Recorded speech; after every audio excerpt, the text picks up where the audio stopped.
Slight, persistent swaying and bouts of dizziness jolted when she awoke. The instant she opened her eyes, she instinctively gripped the edge of the gondola tight. What on earth was going on? She had never signed up for any aerial sightseeing program. How had she ended up in a hot air balloon after falling asleep? She was terrified of heights, though panic welled up inside her when she instinctively scanned her surroundings. Her current situation was far too bizarre. Beneath her stretched thousands of meters of empty sky. Above her lay boundless sea of clouds, which blocked all sight of the ground. She was alone inside the cramped gondola of a hot air balloon. There were no other passengers and no pilot. Before she could work out what had happened, a cold, mechanical system voice rang out abruptly. Ding! Global Airspace Survival System bound successfully. The ultimate fire seed preservation initiative has commenced. All humans across the globe have been transported. The airspace survival era has officially begun. Region-wide announcement. Welcome to the airspace survival game. Civilization of the old world is on the verge of collapse. This is humanity's last haven and a brand new trial ground. Whether you perish in despair or fight to survive is for you to decide. Seize every opportunity, gather every resource, and struggle to stay alive. Player Region, Sector 66. Surviving players in this sector, 100,000 current airspace, lower stratosphere, 2,000 meters altitude. Temperature, 15 degrees Celsius. Current time, Airstream calendar, year 30082, June 20th, 6 o'clock. Under the new human schedule, 6 to 1800 hours is daytime, all other hours are night. New phase players are immune to monster harassment. Once the new player phase ends, you will face diverse threats. Prepare in advance. Please bear in mind, 1. The current system is only the new player trial version. Unlock more functions by tapping into human creative potential. 2. You only have one life. Severe player status deterioration will bring grave consequences. Manage your condition well and rest in time. Flight altitude must never drop below 2,000 meters. Going too low will trigger rapid status decay. Reaching zero health equals permanent death. 4. Your craft is your only shelter. Leaving it will expose you to hypothermia, oxygen deprivation, radiation, and other hazards. Protect and upgrade your vehicle as soon as you can. Line after line of notices materialized before her eyes, cold and brutally straightforward. When she's heart sank. So this was no sightseeing trip, she had been thrown into a brutal fight for survival. Only moments ago she had been in the company warehouse, stressing over mid-year inventory checks. How had the old world civilization come to the brink of ruin in the blink of an eye? More system prompts kept flooding in. When she opened her personal panel. Player 9960 SIXS vehicle renamable. Level 1 vehicle upgradable remaining fuel runtime 65 hours 55 minutes. Durability 90 out of 100 minus 10 daily defense. 0 cannot even block cloud drift insects environmental resistance.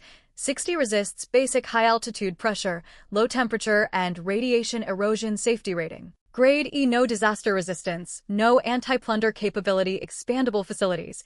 0 halves locked, optional upgrade materials. Gale vine times 10, cloud core timber times 5. How could some stats be 0? Well, looking at this completely exposed gondola, she would probably rate it negative points herself. She swiped right to the player homepage. As soon as she opened it, a prompt popped up. Initial talent awakening available. Awaken talent now? Without hesitation, when she selected yes. Talent drawn successfully. You possess an innate knack for drawing in clients, negotiating prices, and stockpiling goods. You excel at bulk procurement and resource coordination. Commerce is in your bones. Congratulations, player 9966. You have obtained the talent, wholesaler. Huh? This talent suited her real-world occupation perfectly. Wholesaler upgradable skill 1. Group buy discount active a seasoned haggler. The wholesaler thrives on group purchases to secure lower prices. Spend 5 spirit points to launch a group buy. More participants equals steeper discounts, capped at 20% off. As organizer, you earn a fixed commission of 0.01% of the group's total spending. Skill 2. Repeat customer rewards passive. A reliable dealer occasionally receives perks. Upon completing every 100 transactions, you receive one system-issued super lucky bag. Thanks to your long-standing trade expertise, you start with plus 20 base favorability with airspace merchants. Skill 3. Temporary storage passive group buying calls for somewhere to hold goods. While a group buy is active, Unlock a temporary storage compartment with a 50 kilograms capacity. This compartment vanishes once the group buy ends. Familiar-sounding abilities softened her panic amid this life-or-death crisis. Some primal instinct stirred deep inside her. Rather than giving way to emotions, her body prioritized survival. This talent felt tailor-made for her. It granted no combat power nor direct life-saving effects, yet it offered solid long-term development potential. In this resource-driven survival game, it ought to give her an edge in gathering supplies. Still, a commission of 1/10,000th was miserably low. The system was quite the ruthless capitalist. After awakening her talent, when she viewed her full stat panel. Player, 9966 renameable bio, nothing to see here editable level, LV. 00/10,000 talent, wholesaler 0/10,000 storage, 100 kilograms 50/100 used. Base attributes strength, 5 average human baseline agility, 5 unremarkable, slower than cats and dogs defense, 2 fragile constitution, 1 solid hit could finish you perception, 6 you possess fairly sharp intuition luck, 3 abysmally low. You are chronically unlucky. Physical status health points, 100 out of 100 stamina points, 100 out of 100 spirit points, 100 out of 100 when she scanned quickly and zeroed in on several noteworthy values. First, storage space. Beside the stat were 2 compartment icons, only one was lit. She tapped it, triggering a system prompt. Primary storage compartment, complementary system storage. Holds up to 50 kilograms, volume agnostic. When she tapped the grayed out icon, temporary storage not active. Compartment unavailable. When she understood. Though she currently had nothing, extra storage of 50 kilograms would prove invaluable once she acquired goods. Then there was that pitiful luck value of 3. Even dragged into a survival nightmare, she was still unlucky. Strength and agility were higher than expected. Before being transported, she had been nothing more than an ordinary office worker. She stared down at her own lean body, marked by fresh scars. Something felt off. It was undeniably her body, yet not quite the same. She could not figure it out. This was no time for speculation. She pushed the questions aside and swiped onward. New player mall unlocked. New player gift pack delivered. Open new player gift pack? When she chose open at once, a stream of item notifications popped up. Obtained 300 milliliters purified water times 3, obtained 100 G compressed biscuit times 3, obtained simple capture device times 1, obtained portable windproof jacket times 1, obtained air energy coins times 10. The gift pack was modest, but rationed carefully it could sustain her through the 3-day new player phase. She stowed away food and the capture device and slipped on the windproof jacket. She replaced her numeric player ID with her real name. If she intended to act as a wholesaler, people needed to know who she was. For her vehicle, she picked the name Windchaser. May she ride these cloud winds forward and carve out a future in this alien sky. Only 6 items were listed in the new player mall. 300 milliliters purified water /1 air energy coin 10% discount 100. G compressed biscuit /1 air energy coin 10% discount basic fuel block /9 air energy coins 30% discount simple repair adhesive /12 air energy coins 40% discount. Airspace insulation blanket /15 air energy coins 50% discount primary healing potion /49 air energy coins 70% discount and insulation blanket, essential for overnight stays. She wanted it badly. A healing potion, a life-saving must-have, she wanted that too. But glancing at the 10 air energy coins in the corner, she could afford neither. Then her talent, wholesaler, crossed her mind. Her coins were few, but smart investment could generate returns. Launching a group buy would satisfy her own urgent needs, build trust with others, earn commission, and bootstrap her capital. When she opened the regional chat channel, messages flooded the screen at dizzying speed. Player 90548? What is happening? Why am I suddenly up in the sky? Player 59031, hot air balloon survival? What is this bizarre game? I'm terrified of heights. Player 88886, 65-hour fuel countdown? Do we die when it runs out? Are some pranksters behind this? Player 65432, did everyone wake up in a hot air balloon? Have we been abducted by some mysterious force? Player 44444, no organization could kidnap 100,000 people at once. Aliens? And where's the pilot? I cannot fly this thing. Player 2026, haha, I know how to pilot a hot air balloon. I'll head for the ground and wait for you all. Wait. Why is my health dropping fast? Help. The channel descended into chaos, filled with panic, doubt, and breakdowns. Most players refused to accept reality, convinced it was an elaborate prank. Player 48695, this has to be a dream. I don't believe it. In dreams like this you jump and wake up. The next instant, a bright red region-wide announcement shattered every illusion. Region-wide announcement. Player 48695 voluntarily exited the vehicle and fell. Health depleted to 0. Verdict: permanent death. Region-wide announcement. Player 2026 descended below 2,000-meter altitude. Health depleted to 0. Verdict: permanent death. Reminder: you only have one life. Cherish your chance to survive and fight to stay alive. The chat fell silent for several seconds, then erupted anew. Player 17733, this is no skit. We are really trapped in a survival game. Player 59031, I want to go home. Let me out. I don't want to die.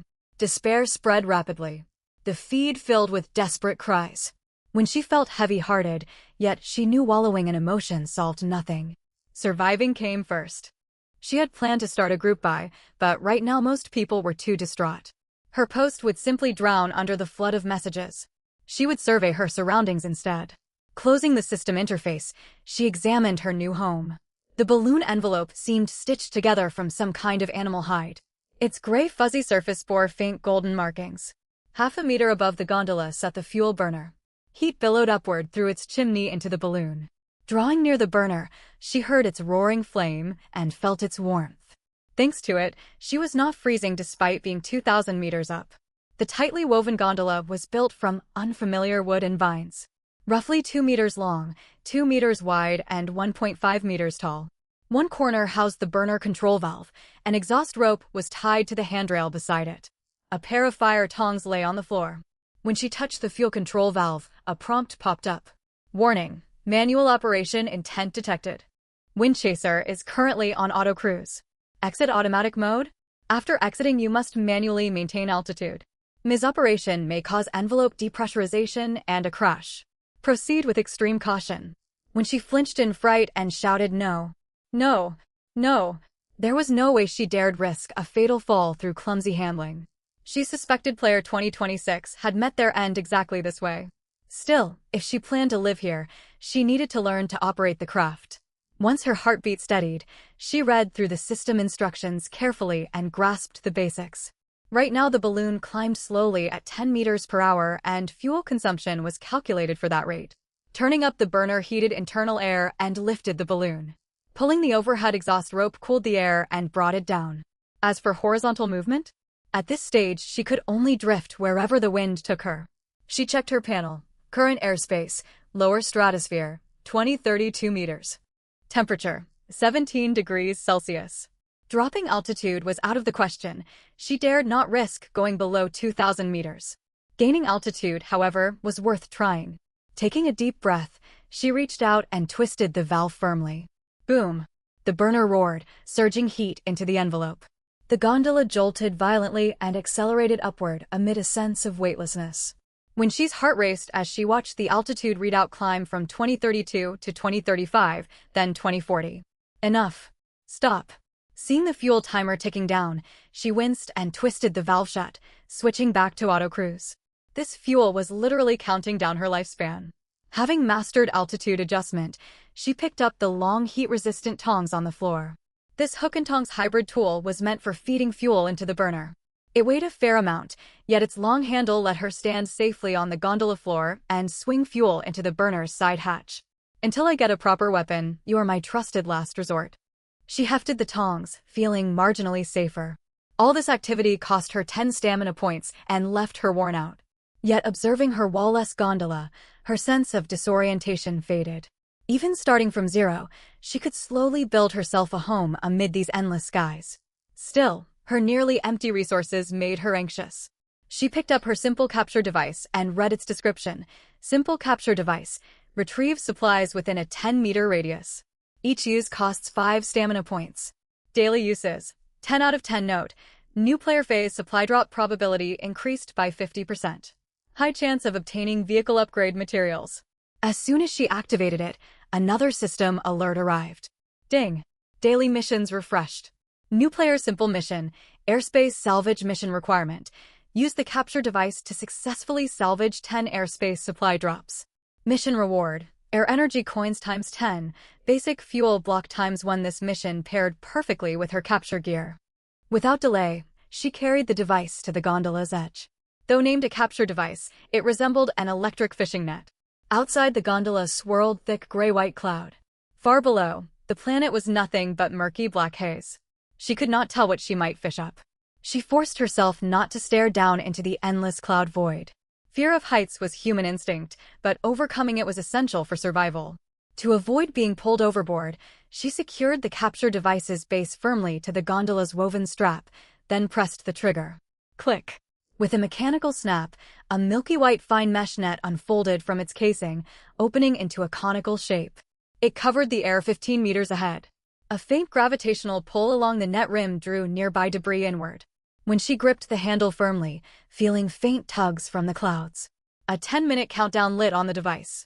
Each salvage run took 10 minutes. While waiting, she reopened the regional chat. The initial wave of terror had subsided. People were beginning to accept reality. The conversation shifted from hysterical weeping to talent bragging and complaining about conditions. Player 11334, my talent is brute strength. I am stronger. But what good is it? Am I supposed to lift clouds? Old 9, anyone want fish? Trade fuel for it. Player 99001, dream on. Who would trade life-saving fuel for your fish? Reading these messages, Wenxi's eyes lit up. Opportunity. In times of extreme scarcity, even modest discounts meant survival hope. She posted her talent benefits and group buy rules 3 times in regional chat to ensure visibility. Wenxi, I possess the talent wholesaler. I can initiate group buys. More participants mean bigger discounts, capped at 20% off mall goods. All transactions go through the system, no private account transfers. Zero scam risk. Everyone is welcome to join and grab bargains. Wenxi, I possess the talent wholesaler. I can initiate group buys. More participants mean bigger discounts, capped at 20% off mall goods.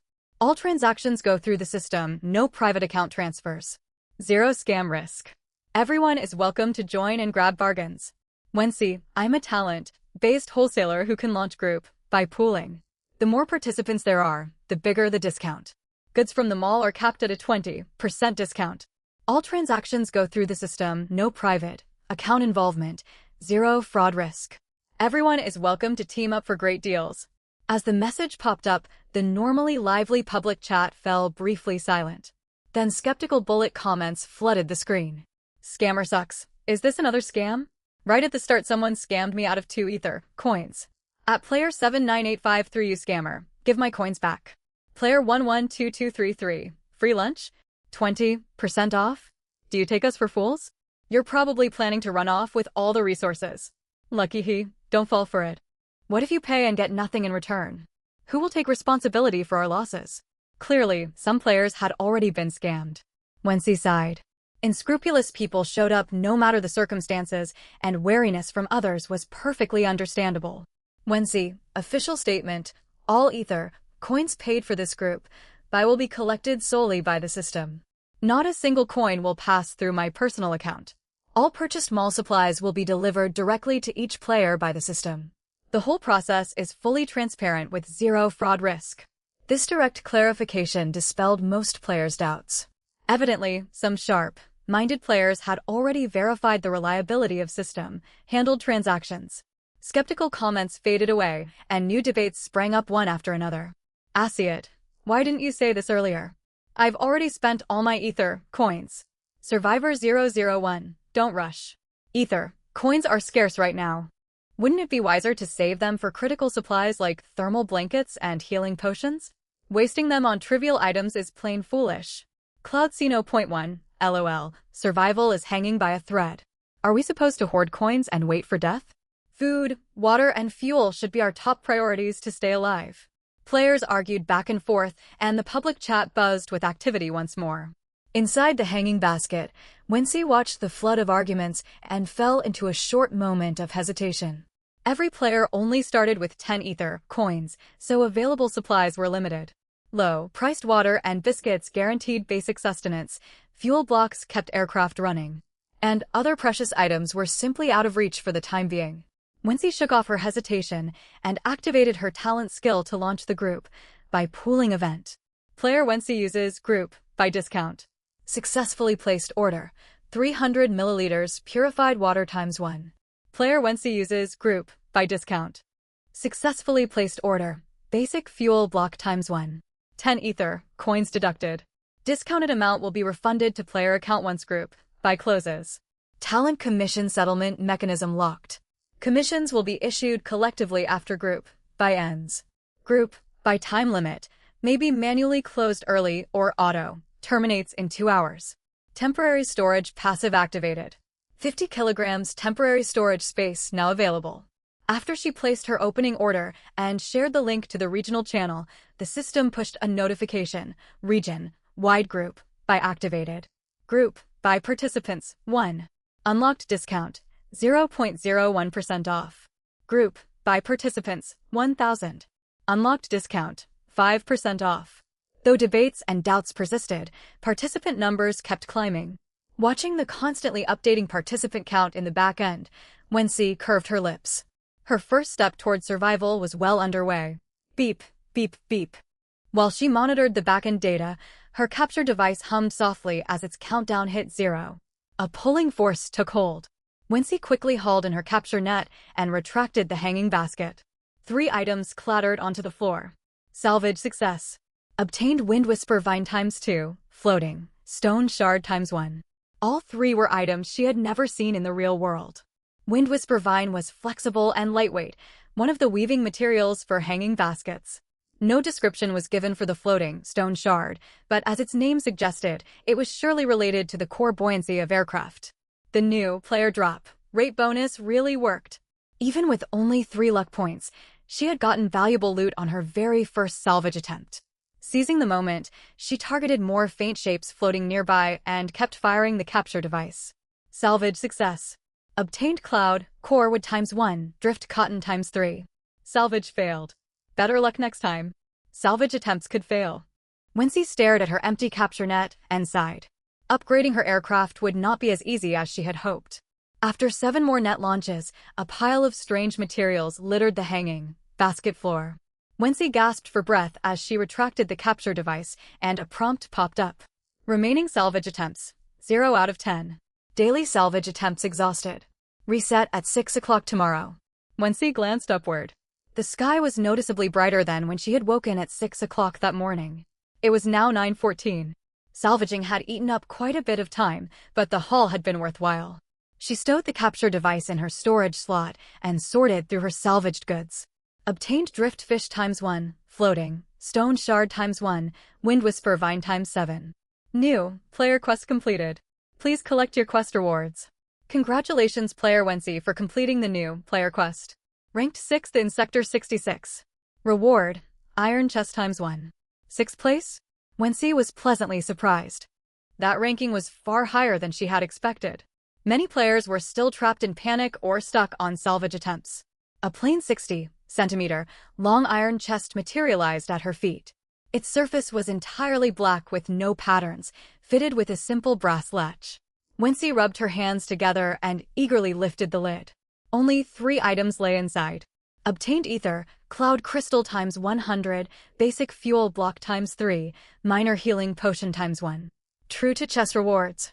She had no idea how ether, cloud crystals functioned, but fuel blocks and the minor healing potion were desperately needed supplies right now. Encouraged by this good fortune, Wency felt renewed motivation.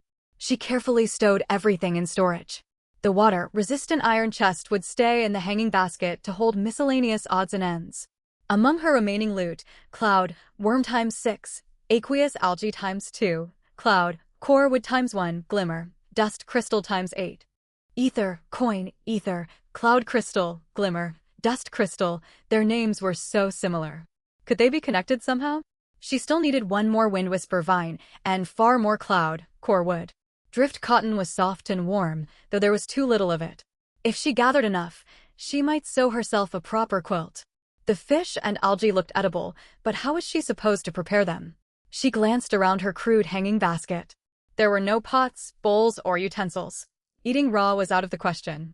Everything else went into storage, except for 1 driftfish and 5 cloud worms. The system warned that living creatures could not be stored. Wency stared at the translucent worms wriggling inside the bundle of drift cotton, trying to escape. She frowned. She really did not want writhing bugs sitting right in front of her. But when she tossed the first worm out of the hanging basket, a red system warning flashed instantly. Warning: recklessness heralds civilizational decline. Depleting the world's vitality will bring punishment. Player Wency has caused environmental pollution. Sanity 10. Wency nearly lost her grip on the hanging basket edge. She opened her player panel. Besides the 50 points of stamina consumed by salvaging, her sanity had indeed dropped from 90 to 80. That meant 2 fewer uses of her talent skill. She felt both annoyed and aggrieved. Why were the worms fine floating out in the open sky, yet throwing them away from her basket incurred a penalty? This warning sharpened her sense of crisis. Salvaged items could not simply be discarded. The system gave no hints about item uses. Within her tiny few, square, meter basket, trash would pile up before long. Upgrading her aircraft had to become her priority. Leaning against the control console to recover stamina and sanity, she opened the regional channel. Participant counts for both group by links had surged past 8,000, unlocking a 15% discount. Wency roughly calculated her expected commission and smiled. Scrolling upward, she saw many players had begun running their own businesses, trading supplies or selling information. Oddly enough, nobody had mentioned the sanity penalty for littering. She decided to share this information. As a wholesaler building influence, releasing critical survival intel would cost her some exclusive knowledge, but help build her reputation and secure her customer base. Wency, verified firsthand. Littering, including discarding salvaged living creatures, deducts 10 sanity each time. Watch out for this system rule. Her message drew both skepticism and thanks. Several private messages popped up from people calling her a big shot, yet asking her to give them free coins and supplies. Wency ignored them and blacklisted those senders. She was no patron, and she refused to be taken advantage of. She had better things to focus on. One private message, however, was dripping with hostility. All knower, hey, we've got no bad blood between us, right? I just sold this piece of intel to more than a dozen people. Now everyone is asking for refunds because of you. Are you going to compensate me? Wency raised an eyebrow at the angry message. She opened the sender's profile. Player, all knower, Sector 66 Intelligence Hub. Sells survival guides, resource locations, player movements. Clear pricing, no deception. No hand, outs accepted. Checking the sender's earlier public chat messages, Wency realized this was an information broker. Buyers had left decent reviews, and the player had previously shared basic survival tips for free. That did not mean she should take the blame for the broker's lost profits. Wency was irritated and saw no reason to hold back. Wency, you profit from information gaps. I simply made a basic system rule public. If buyers haven't figured out that littering incurs penalties, they are paying for lessons, not intelligence. Wency, besides, player casualties caused by sanity loss from littering will hurt my group, by business, and yours as well. We are not rivals. We share common interests. For several minutes after she sent the reply, the private chat window stayed quiet. Inside a hot air balloon hanging basket far across the cloud sea, all knower stared at the screen. All the sharp retorts she had prepared got stuck in her throat. She knew Wency was telling the truth. In these early days, players were not competing against one another. Merchants like them relied on a large player base to make profits. She had only lashed out of frustration over lost ether coins. Pride kept her from admitting defeat openly. After deleting and rewriting multiple times, she sent a grudging reply. All knower, you make some valid points. But you could have warned me before posting it publicly. All knower, and for the record, I'm not backing down from an argument. A faint smile tugged at Wency's lips. Instead of arguing further, she forwarded her group by link. Wency, 15% off. Purified water and fuel blocks available. Seconds later, the group, by backend, registered a new order. Player all, knower has placed an order, 300 milliliters purified water ×1, basic fuel block ×1. Wency's smile deepened. All, knower talked tough but acted practically. She seemed quite reasonable, and future cooperation was worth considering. Time slipped by. Wensi closed her eyes to rest until the cold mechanical system alert rang out. Region, wide group, Bai has reached its time limit and closed automatically. Her ether, coins had arrived. Wensi immediately opened the group, by backend to check settlement details. Group, by settlement details, 300 milliliters purified water times 1, 16,207 participants. 20% discount unlocked. Basic fuel block times 1, 23_579 participants. 20% discount unlocked. Total regional transaction volume, 181,128.80 ether, coins. Initiator commission rate, 0.01%. Settled commission, 18.11 ether, coins. Talent experience, 20 points. Reading the stats, Wensi clicked her tongue. Spending 10 sanity had earned her 18 ether, coins plus 20 talent, experience points. It was hard to say whether the trade-off was worthwhile. Her starting capital had simply been too small. More system notifications rolled in. Commission automatically deposited into personal account. Discounted refunds deposited into personal account. Temporary storage passive deactivated. 50 kg temporary storage space revoked. Talent experience processed. Current, wholesaler 20/10,000. Meanwhile, the public chat was still buzzing about the group. Buy. Some players had bought essential water and fuel, while others had missed out or wanted new group, by categories. #*hashtag, at Wensi will you host another group? Buy. I need thermal blankets. Night, time temperature drops are dangerous. Number 89757, anyone want a pool for healing potions? Even with 30% off they are pricey, but I'm desperate. 23333, ugh, I hesitated too long and missed it.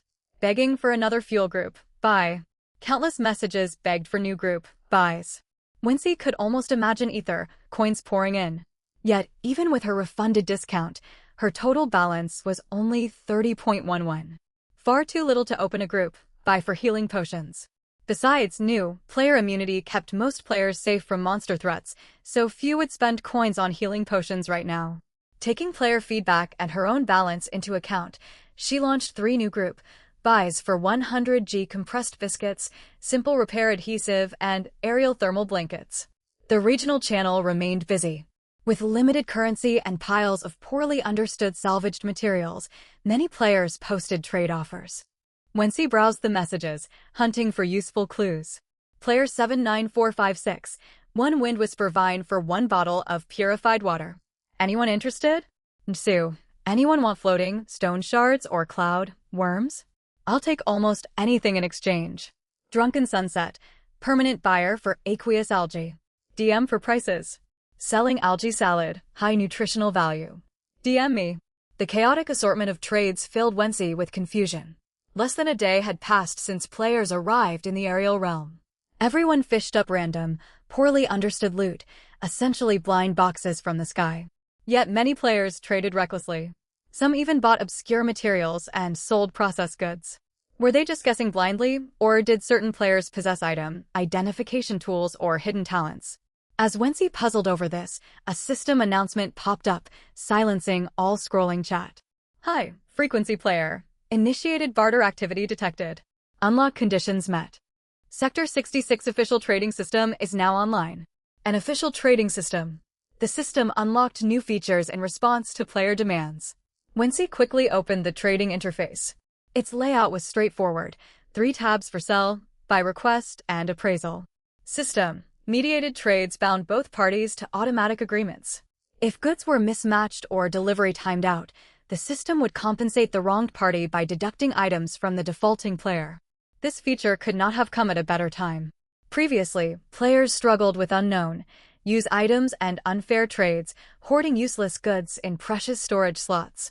The trading system eliminated scamming risks and eased inventory pressure as goods circulated. Its most groundbreaking feature was the built-in official appraisal function. Any item listed on the market would be analyzed and assigned an estimated value by the system. Salvaged aerial materials could also be submitted for appraisal to learn their basic functions. Though only a basic version, it satisfied most current-era player needs. Ideas raced through Wensi's mind. Transparent item information shattered the new player information barrier. If she seized this opportunity, she could gather the materials needed to upgrade to Tier 1 aircraft and build safer shelter. Listings refreshed non-stop as players dove into barter mania. Wency tapped quickly, snapping up reasonably priced cloud, core wood and floating stone shards. Then one unusual listing caught her eye. Item name, unknown fragment.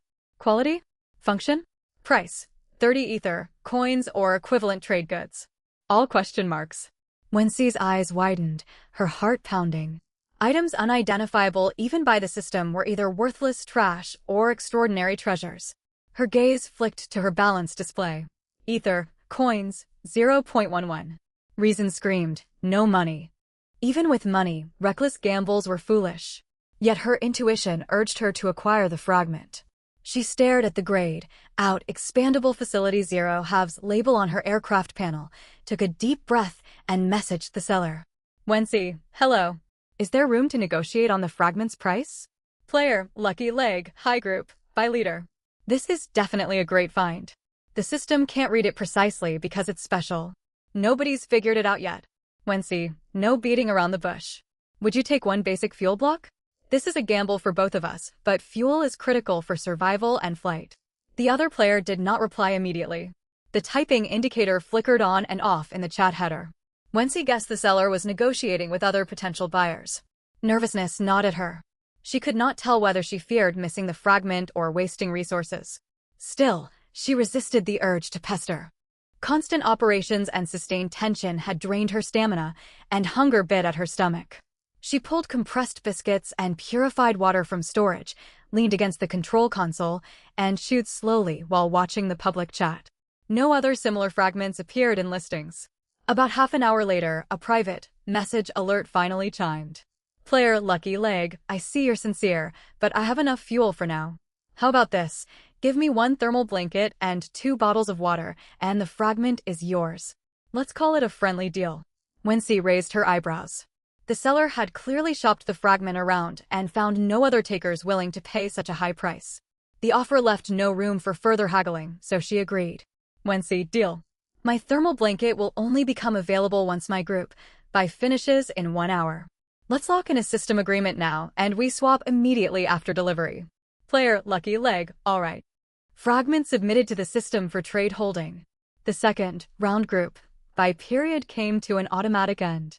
This time, the number of participants barely hit the upper limit for the 20% discount. When she stared at the newly credited 22.4 void energy coins and sighed to herself. These two group buy events had likely drained most players' void energy coins. Starting another group buy today would probably draw very few takers. She stowed her other items away and quickly sent the thermal blanket plus 2 bottles of water to Leg Hair of the European King.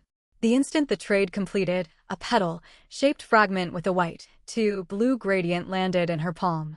Its texture lay somewhere between jade and ceramic glaze, with deep indigo blue bleeding outward from its base. Before she could examine it closely, a system prompt popped up. Ding. Special energy fragment detected. Your aircraft meets expansion requirements. Activate auxiliary facility slot? She had gambled and won. When she nearly cried out in excitement and hastily pressed yes. Generating expandable facility list facility 1, micro, beacon lighthouse. Function. Emits low-frequency faint light at night to draw friendly airborne creatures to rest nearby. Well, rested creatures have a chance to leave random small gifts. Construction requirements. Azure Fragment ×1, Void, Energy Cloud Crystal ×100, Cloud, Core Wood ×1. Facility 2, Drift Cloud Message Cylinder. Function. Connects to the Void Postal Network deep within the Cloud Sea. Sends and receives letters or small-sized items. Chance to receive unclaimed supplies returned by Skyway stations. Construction requirements. Azure Fragment ×1, Void, Energy Cloud Crystal ×100, Cloud, Core Wood ×1. So this thing was called an Azure Fragment. When she checked her inventory, Void, Energy Cloud Crystal ×100, exactly enough to build one facility. The message cylinder sounded promising for picking up lost loot. Still, the lighthouse, she pondered. Since it gave off light, it ought to at least brighten a small area. Night was approaching, and she had no light source yet. A little illumination would set her mind at ease. She would build the lighthouse first. Confirm construction. Micro, Beacon Lighthouse. As she spoke, the azure fragment in her hand vanished. A stalk of cloud core would sprouted out of thin air at the edge of the gondola, shooting upward into a 1.5-meter tall pillar.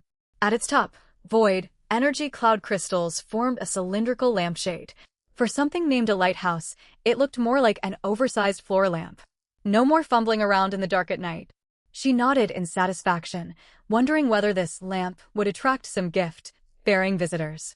Public chat was still mocking leg hair of the European king, joking he must have traded a cracked piece of porcelain. Holding the fragment, when she felt grateful she had trusted her instincts.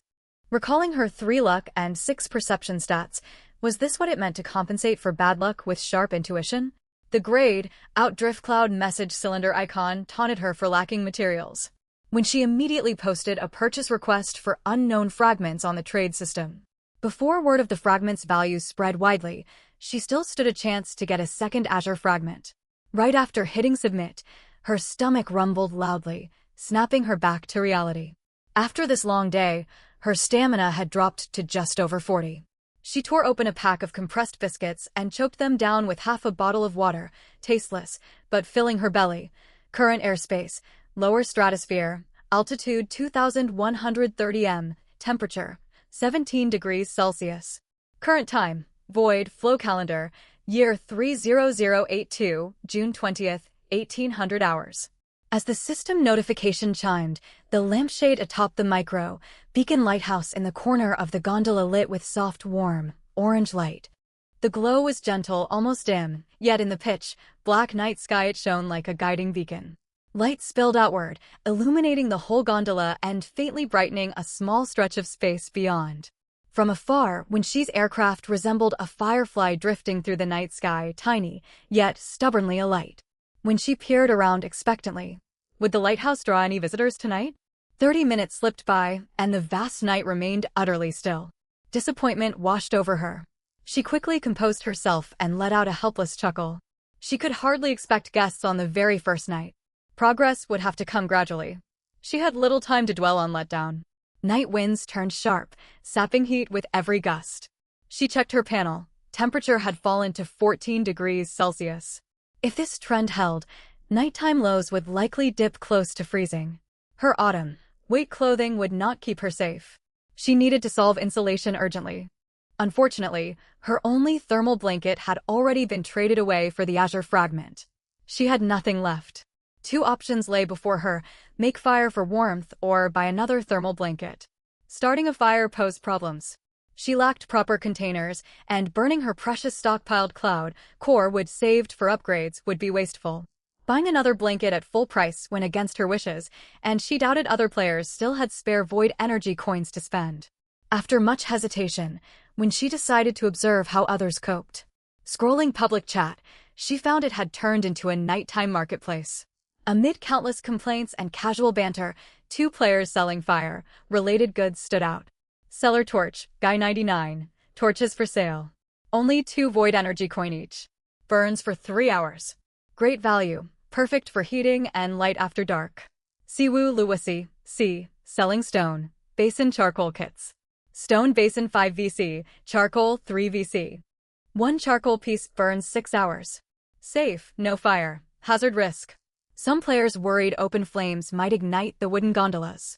Others feared high-altitude winds would blow torches out the instant they were lit. Most complained about steep prices and short burn times, urging the sellers to cut rates.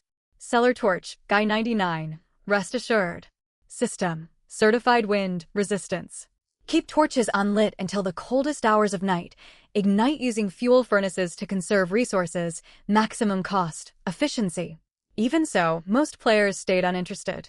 Everyone understood torches and charcoal were consumables. Thermal blankets were reusable and far more economical long-term. Many players who had missed the earlier group begged Winshe to open another round. She wasted no time and launched a new group by spamming the public chat feed. Winshe, final, round thermal, blanket group, buy today. More participants equal lower prices. Closes in 2 hours, hurry and place your orders. Hoping to maximize participation, she endured the dropping temperature without manually ending the event. Time dragged by an anxious waiting. By the moment she received her thermal blanket, temperature had fallen to 10 degrees Celsius. Shivering, she wrapped herself in it. Heat slowly seeped back into her frozen body, and she finalized the group by settlement. Air, space thermal blanket times 1. Total participants, 15,102. 20% discount unlocked. Settlement complete. Commission and experience points automatically distributed. The bitter cold night had forced players to dig deep into their remaining Void energy coins. After rebates, her Void energy coin balance hit 28.91, and her talent experience rose to 60. Progress felt slow, yet with new supplies in hand, when she gained a little more confidence for her survival. The roar of the overhead combustion furnace blended with the high-pitched howl of wind against the balloon envelope, jarringly loud amid the silent void. Ordinarily, such noise and turbulence would keep her awake. Tonight, worn out yet hopeful for what lay ahead, she drifted off to sleep. Current time, Void, Flow Calendar, Year 30082, June 21st, 6 o'clock. Current airspace, Lower Stratosphere, Altitude 2,250 m, Temperature, 11 degrees Celsius. The sun crested the horizon, tearing apart the dark. Gold, red light spilled over the sea of clouds. The crisp chime of the system notification sounded on schedule. When she rubbed her bleary eyes and sat up. The hard floor and constant racket made for poor, quality rest, yet her extended sleep fully restored her stamina, sanity, and health bars. Her throat felt parched. She reached for her water bottle only to find barely a sip left at the bottom. No water for washing was one thing, her drinking supply was nearly gone too. If things continued like this, she would soon turn from a tidy office worker into a disheveled survivor. She briefly considered collecting rainwater, yet the blazing sun above promised clear skies. No rain would fall, and even yesterday's thick cloud banks had completely dispersed. Washing could wait. Drinking water was critical, and the mall still offered discounted rates. Other players would face the same shortage. She would open multiple group, buy links for purified water, and grind more experience points. Player when she uses group, by discount, successfully purchased 300 milliliters purified water times 1. Player when she uses group, by discount, successfully purchased 100 g compressed biscuit times 1. After launching 7 water group, by listings and 3 for compressed biscuits, her full sanity dropped down to 50. Her temples throbbed. She stopped and checked the newly refreshed daily quests. Advanced Beginner Quest, Supply Collection. Quest requirement, gather 30 total sky, zone supplies through salvage, trade, or other means. Quest reward, Void, energy coins times 20, basic fuel block times 2. The requirement and reward had both doubled. Thankfully, it did not restrict sources to salvage alone. With her miserable luck stat, completing it by fishing debris would have been nearly impossible. With clouds gone, she could finally see the full expanse of this strange sky. No other players were visible, either too distant or hidden from view. The sky blazed an intense blue, giving her the surreal impression of floating above an ocean. Her hot air balloon drifted slowly upward, surrounded by drifting debris, cloud, core wood, floating stone fragments, and other odd objects. She had noticed the day before that salvaged items were not pristine. Many bore marks of corrosion and prior use. Today the truth dawned on her. These supplies were not arbitrarily spawned by the system. They drifted over from the ruins of some long-lost civilization. Countless questions swirled in Wenxi's mind. According to system announcements, many more 10,000 player zones existed. Why had humanity been pulled away from Blue Star? What exactly was the ultimate seed preservation project? She tried calling out to the system. No reply came. No interface offered a way to submit questions. Fine. Answers could wait. First, she needed to stay alive. Sooner or later the truth would reveal itself. She began salvaging with clear priorities. 2 hours and 50 stamina points later, she exhausted all uses for her simple salvage trap, all the while she monitored the trade market. With more players bringing salvaged goods to market, yesterday's inflated prices for cloud, core wood, and gale vine had dropped. She managed to snap up 2 pieces of cloud, core wood, and 3 gale vines. Combined with what she had fished herself, she met the requirements to upgrade her aircraft. It was time to leave behind her fully exposed open air gondola. The second she confirmed the upgrade, a glaring red warning flashed and sharp alert tones blared. Warning! Warning! Aircraft upgrade initiating. Upgrade duration, 1 hour. Basic protection mode will activate during upgrade.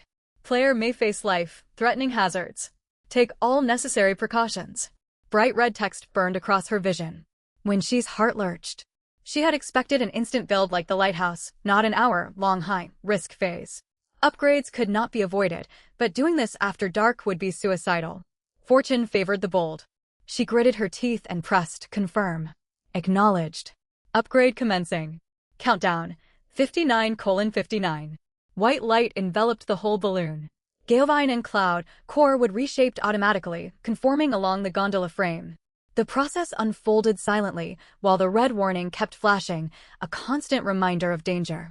Winds and solar intensity spiked the moment protection mode engaged. When she pulled on her torn windbreaker, tugged sleeves down to cover exposed skin, and gripped her control console tight. While major obstacles were repelled, tiny floating fragments once pushed aside by the aircraft now swarmed around it. Constant minor impacts wore away its durability. Crack. One strand of Galevine along the gondola edge snapped. Aircraft durability, 8079. Only 5 minutes had passed. When she's heart hammered, she stared at the number, forcing herself not to make hasty repairs. She needed to conserve materials. When durability hit 70, she fitted a fresh length of Galevine, restoring it to 80. Hardly had she breathed a sigh of relief when disaster struck again. Pap, pap, pap. Dozens of translucent sky drift insects swept in on currents, slamming into the balloon envelope like shrapnel. Warning. Mass sky drift insect impact. Warning. Envelope surface compromised. Air tightness degrading. Repair urgently advised. Critical alerts piled up. When she clutched her single tube of simple repair adhesive. The adhesive was costly at this stage, and she wanted to reserve it for true emergencies. She was not defeated yet. She set herself a hard threshold. Only use the adhesive if durability dropped below 60. The insects did not bite, yet their relentless pounding felt like hammer blows to her nerves. Durability plummeted. 78, 72, 70. Go away. Luckily, the insects drifted with air currents. Most moved on after a short while, leaving only a few dead bodies scattered across the gondola floor. When she wiped sweat from her forehead, cleared away the insect remains, and kept her eyes locked on the countdown. Damage accumulated faster because of the compromised envelope. With 27 minutes remaining, durability sank to 68. She added another length of Galevine. Before she could catch her breath, violent turbulence hit. Whoosh! The gondola lurched violently. The tear in the balloon stretched wider under stress. Warning! Envelope rupture worsening. Durability falling sharply. 75, 69, 65. When she nearly twisted open the repair adhesive tube, but forced herself to hold back. Every second of the remaining minutes felt agonizing. Even minor shifts in airflow made her jump, dreading another insect swarm or turbulence event that might push durability past the danger line. No further catastrophes struck. Her heart pounding, she watched the countdown hit 0. Aircraft upgrade complete. Defensive systems rebooted. All aircraft damage repaired. Windchaser level 2 aircraft upgradable. Remaining fuel runtime 38 hours 23 minutes. Durability 150/150. 8 daily passive decay. Resists minor physical impacts. Defense 3 blocks only tiny floating debris impacts. Environmental resistance 65 simple cabin active. Mitigates night time cold damage. Pressure stabilized. Safety rating E+ marginally higher fault tolerance. Night disasters and hostile creature attacks remain lethal. New Module 1, simple enclosed cabin, provides sheltered space, insulates against extreme heat and cold. New Module 2, simple compost bin, sealed waste, storage unit. Waste can decompose into basic fertilizer. Expandable facilities unlocked. Drift cloud message cylinder next upgrade materials. Galevine times 80, cloud, core wood times 30, primitive beast hide times 10, void, energy cloud crystal times 200. The balloon envelope looked brand new. Gondola floor space expanded to 4 by 4 meters. Most noticeable was a 2 by 2 by 2 meter enclosed compartment built around the fuel control assembly. It had no windows, yet it was a proper roofed room. In one corner sat a sealed compost bin for waste management. Its tight seal kept odors contained. It solved one of the most awkward practical challenges of survival high above the ground, while producing usable fertilizer. In this harsh environment, minor discomforts could be overlooked. Durability rose substantially. Though defense and resistance stayed modest, the upgrade granted much-needed safety margin. The simple compost bin finally offered a practical way to manage waste. Though it looked crude, for her in the current situation, it was nothing short of five-star luxury. She closed the lid and couldn't help muttering, "Thank goodness I stockpiled plenty of floating cotton these past couple of days. Otherwise, I wouldn't even have anything to wipe myself with." Busy upgrading earlier, she had not gotten around to sorting out the day's gains. After upgrading her aircraft, she was left with only one cloud, core wood, and 4 gale vines remained. Floating stone fragments ×6, sky algae ×1, glimmer crystal ×17 obtained from salvaging and trading. Today's quest was far exceeded. Unfortunately, the system had not awarded any treasure chests today. Staring at her multiplied stock of materials, among which were primary beast hide and sky energy cloud crystal, whose sources she had no clue about, when she felt that the next aircraft upgrade was still a long way off. A little past 4 in the afternoon, when she glanced up casually and spotted a highly unusual cloud mass ahead. Under such clear skies, ordinary clouds were white or orange, yellow, yet this one was dark gray, dense and heavy looking, though it gave no sign of incoming rain. It looked more as though massive amounts of resources and impurities had piled up, dyeing the white cloud dark gray. Joy surged through if she could salvage all those clustered resources, she would strike it rich overnight. Then a thought hit her. Her simple capture device had already been used 10 times today, and she had no salvage attempts left. Buying salvage tools at a high price. Renting simple capture devices. Anyone with remaining uses, reply quickly. While frantically scrolling through the trade mall, she kept her eyes fixed on the fast-approaching dark, gray cloud mass, consumed by anxiety, fearing her hot air balloon would drift past and she would miss this opportunity. All of a sudden she noticed that Wind Chaser was moving unusually slowly, nearly half its speed from yesterday. Had the upgraded gondola grown heavier without corresponding improvements to the balloon envelope? Wenxi's heart sank. It was a mixed blessing. The slower speed bought her more time to reach the cloud mass for salvage, yet if the envelope could not bear the gondola's weight, disaster would follow.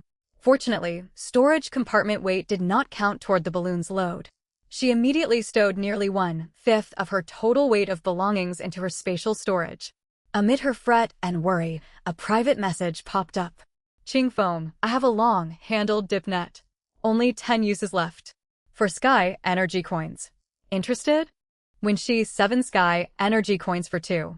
They're consumables after all. Ching Foam, deal." Ching Feng made a tidy profit from this transaction and sent the dip nets over without delay. Armed with the tools, Wenxi leaned out holding one net.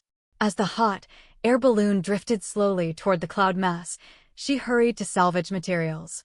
Up close, she saw items arranged neatly inside the cloud mass.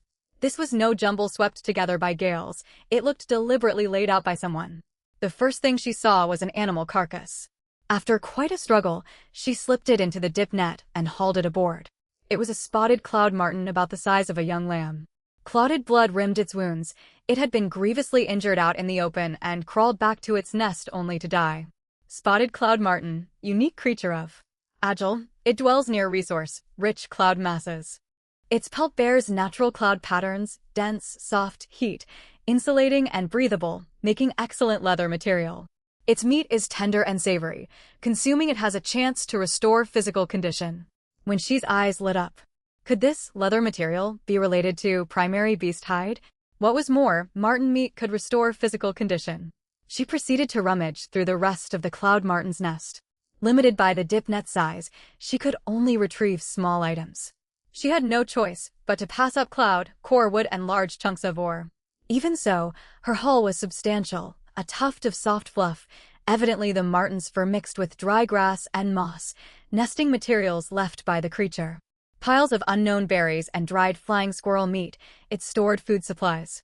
A handful of hard, shelled nut-like fruits identified by the system as wind-dwelling fruits. When she thought of her simple compost bin, she had fertilizer and seeds, only lacking soil. The first dip net had 1 use remaining. She swept it along the nest's edges, hoping to scoop up some soil. What she pulled up was nesting binding muck unsuitable for planting, contrary to her hopes. jumbled scraps of metal and glass, presumably the Martin's collection. She set them aside for later system appraisal. A smile tugged at her lips, the critical arrow, making materials were surely secured. Several fist-sized nest foundation stones turned out to be floating stone chunks. In 2 days she had gathered only 9 fragments. This single net brought her 4 large pieces. Later attempts yielded nothing but ice fragments and animal bones. She took them all. Ice would melt into usable water, and ground-up bones made fine fertilizer. To a wandering survivor, nothing was trash. Every item held potential value. Nearly an hour passed. Her stamina dropped to 73. Only ice fragments remained in the cloud mass. She stopped salvaging, gasping for breath. Gazing at the mountain of goods on the gondola floor, her joy was hard to contain. Glancing at the dead Cloud Martin, she felt a twinge of guilt. She tapped her electronic wooden fish in her mind. Merit +1. Merit +1. Sorry, little Martin. All your treasures are mine now. And so are you. The hot air balloon drifted away from the cloud mass as afternoon slipped onward. When she rubbed her aching arms, without sorting through everything, she dumped all the loot into her storage compartment. The storage weight reading jumped straight to 42 kilograms. Her eyelids twitched. Only yesterday she had lamented empty storage space. Today she was nearing its limit. She would have to sort soon and sell unneeded goods to free room. Most importantly, before her next aircraft upgrade, she had to renew her temporary warehouse passive skill. Otherwise, relying solely on basic storage, her balloon would be crushed under accumulated resources. Her stomach rumbled loudly. She realized she had not eaten all day and was ravenous. She opened her group by back-end and claimed settlement rewards, only water and hardtack biscuits. Commission was pitiful. Spending 50 spirit points, she earned merely 15.34 sky, energy coins, and 50 talent experience. Still, every little bit helped. At least food and water were temporarily secured. She pulled out a hardtack biscuit and a bottle of water, ready to eat, when her eyes fell on 3 sky algae and 1 barely, a live drifting fish tucked in the corner of storage. Nothing but dry biscuits. This would make a fine extra meal. But she had no way to prepare them. Could sky algae be eaten raw? She remembered losing spirit points for feeding strange bugs before. To stay safe, she paid for system appraisal of the algae and fish despite her hunger. Cold system text popped up. Untreated native sky, realm ingredients detected. Warning. Sky algae and wild drifting fish carry trace void impurities. Excessive raw consumption triggers high risk debuff, void stasis sickness. The system gave no detailed description of its effects, yet the name alone was warning enough. Getting sick for a quick bite was not worth it. She recalled a player named Drunken Sunset advertising ingredient purchases in public chat earlier. Hello. I have 3 portions of sky algae and 1 drifting fish. Are you still buying ingredients? Drunken Sunset. Yes. 3 portions of algae for 1 sky, energy coin, or 2 portions of algae salad. As for your fish, poor handling has lowered its quality. Only 0.3 sky, energy coin. Alongside the message came the salad description. Algae salad white grade, expertly prepared by gourmet Drunken Sunset. Fresh sky algae processed to remove void contamination and seasoned with special spices. Safe to eat, rich in vitamins. Effectively prevents constipation and scurvy. When she was tempted. Without more vegetable intake, constipation would soon trouble her. 2 servings of salad were far too few. She guessed this player possessed a food-related awakened talent. Just as she earned commission and experience from group buys, he needed ingredients to level his cooking skill. She began to bargain. Trading algae for salad is fine, but my fish is high protein. 0.3 is too low. How about this? 3 portions of sky algae plus the fish for 3 salads. I also just obtained a whole spotted Cloud Martin whose meat restores physical condition. If you are interested, I can give you all its meat for processing. She sent over the spotted Cloud Martin system profile. Inside his gondola, Drunken Sunset sat bolt upright, excitement flooding him. In real life, he had worked as a restaurant chef. Awakening a gourmet talent in this world had seemed his chance to become a great cook. Yet, so far, he had received nothing but algae, bugs, and rotten fish. He felt reduced to a survivalist forager. Meat from the spotted Cloud Martin that granted restorative effects. Cooking it would surely net massive talent experience. He had to get it. Reality struck hard. He had nearly exhausted his sky, Energy coins buying ingredients. He fidgeted, typing then deleting messages, considering offering to buy half the meat or ask for credit. The request felt far too shameless, so he erased the draft. Watching his repeated input and delete when she read his predicament clearly. Sky, energy coins could be earned gradually, but food restoring stamina and spirit points was rare. When she, do any of your cooked dishes restore stamina or spirit points? I will trade marten meat primarily for such finished meals. Drunken Sunset replied instantly elated. Drunken Sunset, not yet, but that is only because I lacked high-quality ingredients. This marten meat is excellent. It will most likely produce attribute, boosting dishes. I will keep only 25% as processing fee and give you the rest. What do you say? The terms were generous. When she agreed at once, they signed an agreement. Once she finished preparing the marten hide, she would hand over all remaining meat ingredients. Anticipating chef, crafted meals lifted her mood. 3 fresh servings of algae salad arrived. She ate one alongside her hardtack biscuit. Crisp salad offset the biscuit's dryness. Full at last, when she set about processing the spotted cloud marten carcass. Earlier she had spotted a rusty dagger among the marten's metal trinkets, perfect for the task. She took a smooth floating stone as a whetstone and knelt grinding the dagger. Rust flaked away, revealing cold, gleaming metal. Even with a proper blade, dressing the carcass proved labor-intensive. It was her first time handling such a large animal. Fearful of ruining the pelt with poor cuts, she worked for a long while before fully stripping the hide. She cut open the marten's abdomen and carefully removed its intestines for storage. Then she packed all remaining meat and offal and sent them to Drunken Sunset. She kept the hide separate. Weather patterns were shifting, and cold conditions might arrive without warning. The thick insulating pelt could be tanned later into clothing or footwear, greatly improving survival odds in frigid environments. Moreover, she suspected primary beast hide required for aircraft level 3 upgrade might relate to pelts like this. She already had ideas for how to use the tough, elastic intestines. While she worked on the marten intestines, daylight faded.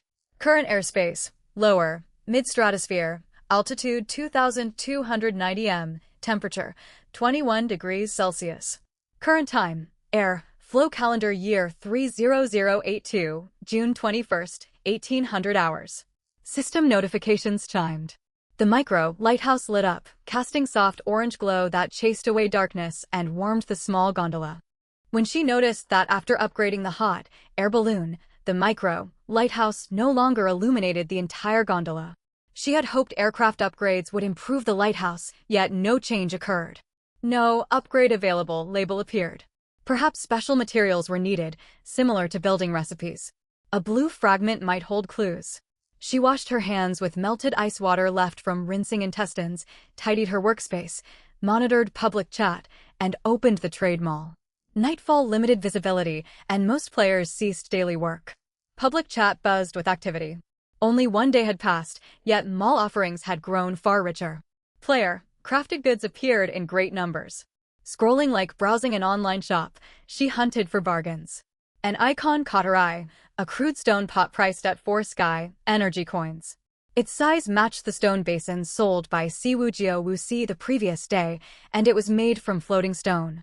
Checking the seller page confirmed it was the same merchant. The price had dropped quickly. She understood why. Stone basins were non-consumable. Yesterday's buyers would not need new ones. Competition for fire, starting supplies had intensified, forcing price cuts. Stone, charcoal still cost 3 sky energy coins for 6 hours of burn time, but a new hour variant sold for 0.5 sky energy coin. Checking her balance of 53.75 sky energy coins, she winced and purchased 2 stone pots and 1 short, burn stone, charcoal. Tired of dry hardtack, she craved hot cooked food to reward her exhausted self. Before she claimed her purchase, shadows flickered across the micro lighthouse's glow, as if something blocked its light. Alert when she looked toward the lighthouse. A gray-green shape seemed curled beneath its orange lampshade. What was that? Panic flared. Had a monster sneaked aboard while she was distracted? Grabbing her long heat-resistant tongs, she crept closer. The gray-green creature stirred and let out a low croaking chirr, warning her to keep her distance. Up close she saw it resembled a gecko, but far larger, covered in rock, like scales with a thick tail. System notice. Friendly creature detected. Rock. Scale gecko. Docile, light, loving, omnivorous, sensitive to temperature. A rock. Scale gecko. Excitement nearly made her gasp. The lighthouse had drawn the friendly creature she had hoped for. Seeing how skittish it was, she avoided startling it. She muttered quietly, "Rest well, little gecko. When you feel better, remember to bring me little gifts." Humming cheerfully, she returned near the cockpit. Her stomach rumbled again. She was done with dry biscuits for tonight. She wanted biscuit porridge. She used one stone pot as a fire pit, propped stone shards along its rim, and set the second stone pot on top. A simple charcoal stove was assembled. She poured a pack of hardtack and water into the upper pot. Remembering the aromatic nuts from the cloud martin's nest, she grabbed a handful and set them along the fire, pit edge to roast. Soon nutshells cracked, and rich roasted scent filled the gondola. The aroma piqued the new arrival's curiosity. The rock, scale gecko crept from beneath the lighthouse to halt not far from Wenshi's feet. Its small black eyes fixed intently on the shelled nut she held. When she stared in surprise before realizing, "You want some of these?" The rock, scaled gecko let out a chirp, and it was hard to tell if it had understood her. She chuckled. This little creature was bold enough when food was involved. She shelled a few nuts and set them down in front of it. "Eat slowly, be careful, it's hot." The gecko crept forward, sniffed, snatched one up, and began to chew with its cheeks puffed out. A satisfied rumble vibrated in its throat. Watching its greedy little antics, when she reached out, wanting to stroke the bumpy stone, scaled skin along its back. Her fingertips were just about to make contact when the gecko jerked its neck back with a sharp chirp. Clutching the remaining half nut, it darted into the shadows beneath the dim lighthouse in the blink of an eye, leaving Wenshi frozen where she stood. TCH. What a snub. She pulled her hand back, glancing at the green shape huddled under the lamp. She shook her head helplessly, yet a smile tugged at her lips. Human and gecko finished their hot meal in peace. When she tossed all the nut shells into the bonfire. No littering, they would burn down into plant ash. Once she had tidied up, when she returned to the cockpit, she spread floating cotton she had collected over the past 2 days across the floor to make herself a small bed, then wrapped herself tightly in an insulating blanket. Settling down, she picked up where she had left off earlier. Still no sign of the azure shard, and she had made no headway on obtaining basic beast hides. She thought about how the novice phase would end in one day. She wondered whether incoming dangers might come from the sky. The long-handled heat-resistant tongs felt far too clumsy. She really ought to get herself a more suitable weapon. Yet she scrolled through the trade mall and found nothing that fit. Sticks, daggers, screwdrivers, and similar weapons. Setting aside whether she knew how to wield them, they would likely perform worse than her heat-resistant tongs against flying monsters. Someone was even selling handguns. That was by far the most intimidating weapon available right now. Curious, when she pulled up its details. Plenty of other players were just as interested, but the seller had set an outrageous price, 300 void, energy coins, or equivalent supplies. When people also considered the ammunition requirement, everyone could only sigh and pass it up. What Wenshi really wanted was a bow, but no bows were listed anywhere in the mall. She thought of Bai Shaoxing. That player had wide-ranging connections. Maybe she knew someone selling weapons. She opened a private chat and messaged Bai Shaoxing, asking if she knew any player vendors who sold bows. Bai Shaoxing, I don't know anyone who has bows in stock, but I know a top-tier player. Her talent is weapon master. I got my own weapon from her craftsmanship. Wenshi, could you connect me? What do you charge for this information? A player profile card was sent over immediately. Bai Shaoxing, there, sent you the ID. Don't worry about paying for this tiny favor. I mostly deal in rare supplies and high-grade intel these days. Basic networking info is on the house. Bai Shaoxing, but don't push your luck. If you want me to buy, sell, or haggle on your behalf, I charge standard market rates. I'm no charity. Reading the on the house line, then the faux severe emoji that followed, when she smiled to herself. This girl was clearly trying to help, yet insisted on adding that she was no charity. She was like a cat puffing up its fur, afraid others would see her soft-hearted side. That tough, outside, soft, inside personality was rather endearing. Not wanting to take her new-found kindness for granted, when she decided to return the favor, thanks. By the way, do you know you shouldn't eat unprocessed food? Bai Shaoxing? Bai Shaoxing, what are you talking about? I haven't even had a proper meal yet. Why can't I eat it? Wenshi, check your system notifications. You can contract void stagnation syndrome from eating unprocessed food. I sold my raw ingredients to a player with the gourmet talent, Izue Shiyang. His algae salad is pretty good. You should give it a try. By Xiaoxing, sister when she are the best. I knew you weren't some cold-blooded capitalist only out for business. Frantically taking notes, thank you so much. I've been surviving on biscuits for a whole day and I'm sick of them. My real name is Bai Xiaoxing. You can call me Xiao Bai or Xiaoxing. Sister when she? When she blinked, then laughed. This girl changed moods faster than pages turning. One moment she acted mature and called herself Miss Me. The next she was sweetly calling her sister. That form of address quietly closed the distance between them, warming what had once been purely transactional communication. Closing their chat window, when she opened the Weapon Master's homepage, everything was set to system defaults.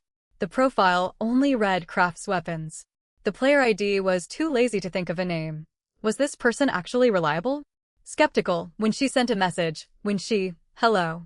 I heard you craft weapons. I'd like to place an order for a bow and arrow set. Is that possible? The reply came quickly, yet it was curt, nothing like a typical merchant. Too lazy to think of a name. Can't make it. I can craft wooden or rattan bows. Too lazy to think of a name. If you supply bowstring and arrowhead materials, I can attempt it. There is a failure chance. Materials are lost on failure. You bear the losses. When she frowned, that arrangement felt unreasonable. She would cover all trial and error costs, yet if the craft succeeded and the crafter went on to mass, produce and sell bows for profit, when she would receive zero share of the gains. There was no sense in taking such a lopsided risk. You haven't sold exclusive rights to me. It isn't fair for me alone to absorb all trial and error losses. I have two proposals.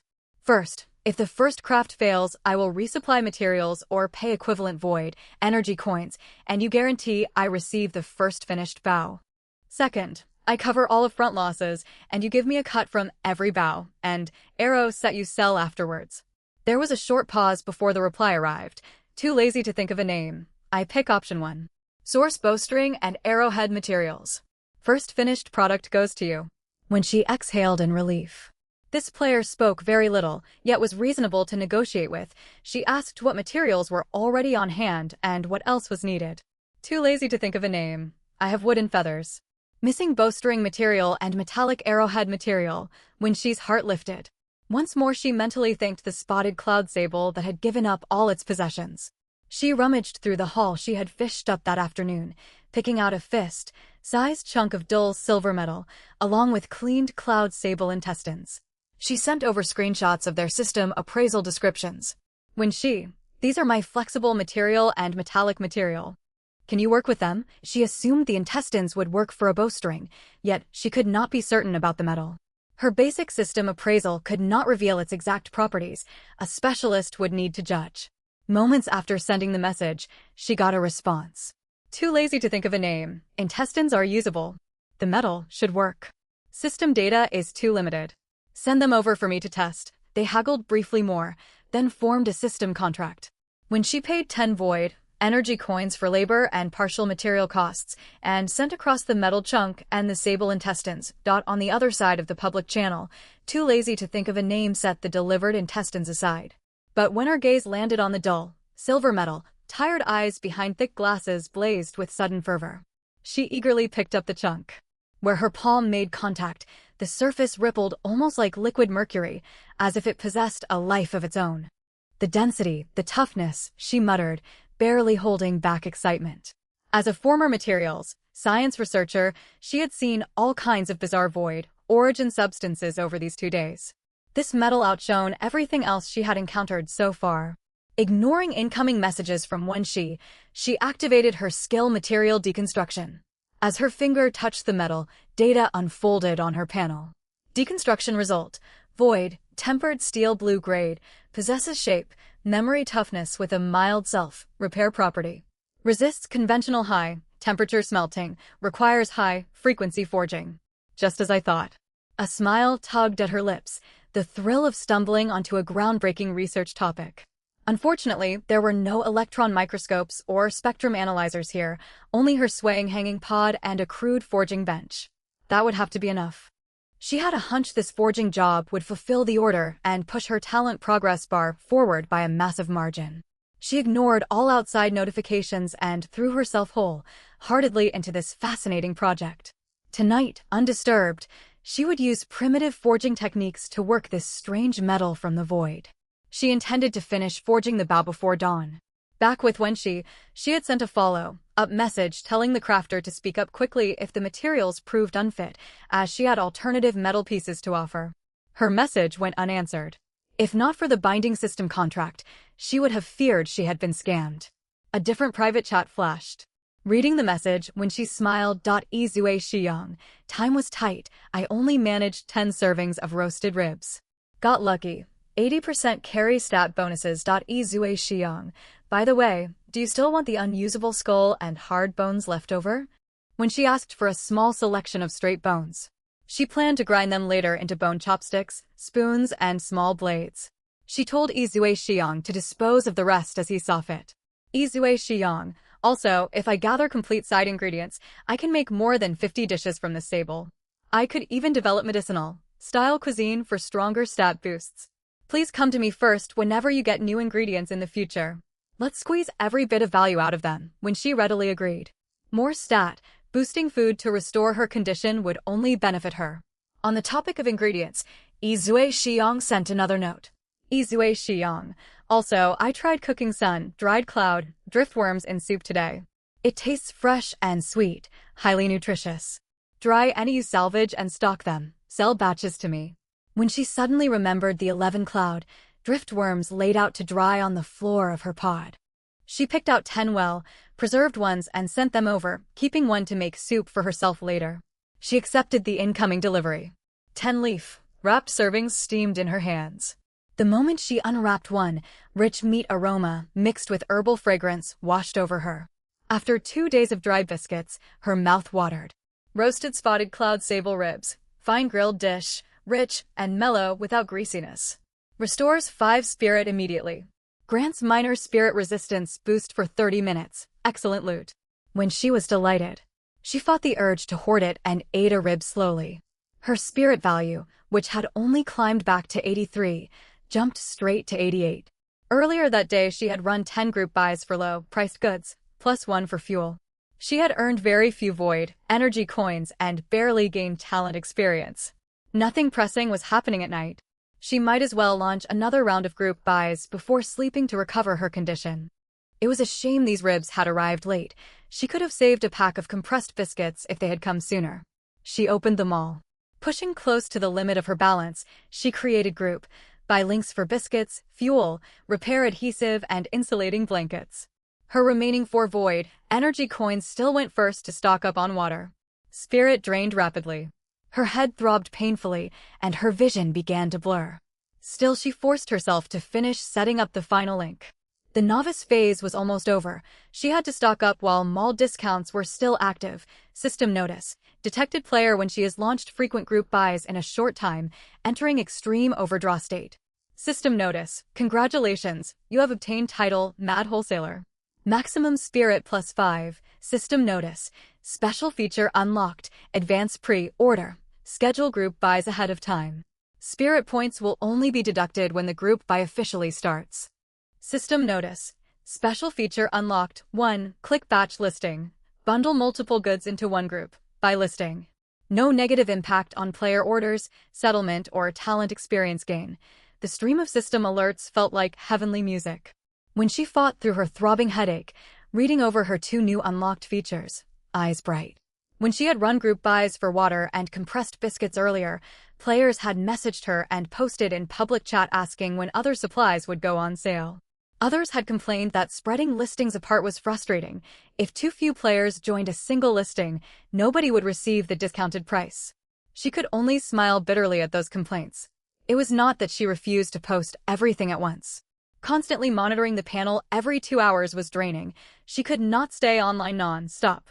What she prioritized were water and food, yet other players needed repair adhesive or fuel, and she could not satisfy everyone's demands. Things were different now. With advanced pre-order, she could schedule an entire day's worth of group buys in advance. Players could join listings at set times according to their needs. What was more, her extra temporary storage slot could potentially stay active permanently. With one click batch listing, she would no longer have to create 10 separate links for 10 bottles of water. Settled funds and experience points would remain unchanged. Best of all, the +5 maximum spirit gave her one extra group by attempt. Once she had processed all the reward notifications, every last shred of her energy vanished. She slumped back onto her floating cotton mat and lost consciousness. Current airspace, lower stratosphere, altitude 2,350 meters. Temperature, 9 degrees C. Current time, void, flow calendar year 30082, June 22nd, 6 o'clock. The system chime roused when she instantly. Above her rose a roof woven from cloud, core wood and wind rush vines. She pushed open the cockpit door. Only a faint glow tinted the eastern sky. The dim lighthouse had gone dark and the rock-scaled gecko that had sheltered beneath its lampshade was nowhere to be seen. When she glanced all around, there was no trace of any small gift left behind by her little acquaintance. Such a stingy little creature. Truth be told, she would be happy if it visited again. Drifting endlessly among the clouds, anyone would welcome a small companion who also ate pests. She stretched and pulled up settlement data for yesterday's group buys. Commission earned, 25.96 void energy coins. Talent experience gained, 80 points. Over 2 days, her void energy coin balance reached 74.21, and her talent experience hit 220. When she stroked her chin with satisfaction. Her balance was still modest, yet this steady, incremental progress felt reassuring. Looking over detailed statistics, higher-priced, infrequently used goods like insulating blankets and repair adhesive had barely scraped the 80% discount threshold because too few players joined. Going forward, she would focus mostly on consumables for higher turnover and smaller per-transaction profit. Recalling the 2 new features unlocked the night before, she drew up a group buy schedule for the day. Her plan was 12 group buys per day. During daylight hours, she would cycle through all 6 small, available goods. For night time, she scheduled 3 water listings, 2 biscuit listings, and 1 fuel block listing. This arrangement would keep her temporary storage slot active, while giving players ample time to join listings and keep participation numbers high. When group buy services are upgraded. From now on, group buys will launch according to today's published schedule. Please pay attention to timings and join as needed. Schedules will not change without special notice. When today's group buy schedule is attached below. After posting the notice 3 times, with her spirit fully restored, she scheduled every listing for the day following her timetable. Once that work was finished, she opened her newly refreshed daily quest. Ultimate Novice, Phase Quest, Aircraft Upgrade Supply Stockpile, Quest Requirements, Upgrade Level 1 Aircraft to Level 2 Aircraft, gather a total of 50 airspace supplies via salvage, trade, and other means. Quest Rewards, void energy coins times 30, basic fuel blocks times 2, void energy cloud crystals times 100. When she's gaze locked onto the final reward line and her eyes widened. Void energy cloud crystals were essential for facility expansion and aircraft upgrades. She had been wondering where to obtain more. Now a quest offered them directly. Today's quest was only moderately harder. With consistent effort over the next day or 2, completion was well within reach. The system was clearly guiding players to grow step by step. Half the quest was already complete for her. Without further delay, she grabbed her simple salvage trap and began expending her salvage attempts. Meanwhile, she opened the regional channel as usual. Most players were still asleep at this hour, with only a handful of scattered conversations scrolling across public chat. She scrolled through the messages as usual and found nothing important. One player, however, posted a photo of a planting pot tucked in the corner of their gondola. The player announced they had begun growing fresh vegetables and advertised their upcoming harvest. Dozens of players had already lined up to place pre-orders. After only 2 days of shortages of meat and vegetables, everyone was clearly struggling to cope. When she had no vegetable seeds, but she did have Winhaber nuts. According to the system appraisal, these nuts were rich in oils. The plants did not need much root space and could tolerate poor growing conditions, making them ideal for the cramped confines of a hot air balloon gondola. She had the seeds sorted out. As for fertilizer, she glanced at the simple compost bin in the corner. It reeked terribly, but it ought to be nutrient-rich enough. Water was another matter. The cloud masses she had fished up over the past 2 days often contained shards of ice. Once melted, the water could be used for irrigation. It was unfit for drinking, but perfectly adequate to water crops. Only two things were still missing: pots and soil. When she quickly switched to the trading zone and searched for pots and soil, the top listings all belonged to a player named Old Zhang who loves farming. He had posted a long list of farming supplies, including wooden tubs, clay pots, and soil of various hues. None of the items carried fixed prices. Every listing simply read, "Negotiate via private chat." Believing it wise to compare offers, when she opened a private message. Hello, how much for the wooden tubs and black soil? The reply came almost instantly, and when she nearly thought she had misread it. Old Zhang who loves farming, for void energy coins per wooden tub, 5 void energy coins per portion of black soil. This soil is premium humus soil unlike any other available right now. Crops grown in it need no extra fertilizer. That price is daylight robbery. When she let out an amused huff, she saw no point haggling and closed the chat window, ready to look for more reasonable sellers. Seeing when she go offline and sensing a potential sale slipping away, Old Zhang panicked and immediately offered a discount to keep her talking. Old Zhang who loves farming, wait, don't go. If you're serious about buying, we can work out a price. Name your offer and I'll consider it. Old Zhang who loves farming, 6 void energy coins. You get both items for 6 coins. This is an unbeatable bargain. Watching Old Zhang slash his price from 9 coins down to 6, when she smiled coldly. The steep drop told her there was plenty of room to negotiate. She replied calmly. Still too expensive. My budget is only 3 void energy coins. Old Zhang who loves farming, are you joking? Do you think soil and hauling supplies come free? Alright then, 5 void energy coins. I'd be selling at a loss. The two went back and forth, bargaining like vendors and customers at a street market. When she leveraged her negotiating experience, firmly sticking to her 3-coin offer.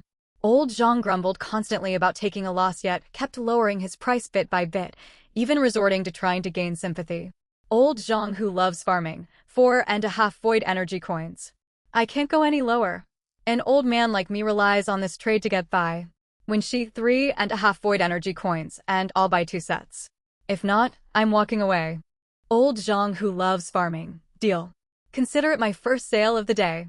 Once the transaction was complete, the two chatted casually. When Old Zhang learned when she planned to grow Winhaber nuts, he spotted another business opportunity. Old Zhang who loves farming, miss, you're planning to grow Winhaber nuts, aren't you? Let me tell you, you can't just bury these nuts in soil and expect them to grow. Old Zhang who loves farming, I have a complete beginner's guide for growing Winhaber nuts. It covers seed stratification, temperature control, pest prevention, all the essentials. Only 2 void energy coins. Buy the guide, and I'll throw in moisture, retaining moss to double your germination rate. Old Zhang who loves farming, no pressure if you don't want it. Don't come crying to me if your seeds fail to sprout. When she frowned as she read the message. 2 void energy coins was not an exorbitant sum, yet it was not trivial either. She had little planting experience. If she ruined the seeds, her losses would be far greater. She hesitated for a moment, thinking of those richly aromatic nuts, then typed out a reply. Deal. Send the guide over. Old Zhang who loves farming, nice. Just a moment, miss. I'll send it right over. Hit me up anytime if you run into planting trouble. I charge fees, but my advice is professional. The trade finished. When she stared at the 2 rough wooden tubs, 2 portions of dark soil, and the manual titled 20 Common Questions about Winhaber Nut Cultivation in her inventory, she felt a complex mix of emotions. Old Zhang was truly a shrewd merchant. Before she knew it, she had been persuaded into spending extra void energy coins during their conversation. Yet his goods were reliable and his service thorough, leaving her no grounds to complain. By midday, the sun blazed overhead, yet the temperature at high altitude was pleasantly mild. Her stomach rumbled. She took out a portion of plain grilled ribs and her last serving of algae salad, intending to eat lunch while reading through the planting guide. Time passed more slowly inside storage compartments, though it did not stand completely still. The ribs had gone cold. The stone stove's charcoal had burned out the previous night, leaving no way to reheat her food and diminishing the flavor considerably. This gave Wenxi a new worry. Once she accumulated more food, how would she preserve it through the sweltering summer without proper storage methods? The planting guide left her with even less appetite. She learned that these nut seeds could not simply be buried. Direct sowing led to extremely low germination rates and often rotted seeds. The process from seed preparation to seedling care was far more complicated than she had imagined, and the full growing cycle exceeded 2 months. She began to wonder if she could successfully raise the plants. Other players might harvest multiple rounds of vegetables before she even had established seedlings. Still, she reasoned that the nuts were edible and could be pressed for oil, packed with energy. Long growth cycle notwithstanding, the venture held promise. With so few resources at her disposal, trying was better than doing nothing. Steadying her resolve, when she followed the guide's instructions. She took her dagger and carefully cut a thin slit into the shell of each Windhaber nut, taking care not to damage the kernel. The cuts would let water penetrate faster and improve germination chances. After preparing all the seeds, she wrapped each one tightly in the complementary moisture moss, arranging them neatly inside an empty wooden tub. She covered them with another thin layer of moss to lock in moisture and placed the tub in a corner of the cabin to await sprouting. From then on, she would add small amounts of water to the moss every day. In 3 to 4 days, once sprouts emerged, she would transplant the seeds into the black soil. The air hung heavy that day, charged with tension as if a storm were brewing. Every cloud formation the hot air balloon passed was dark and foreboding.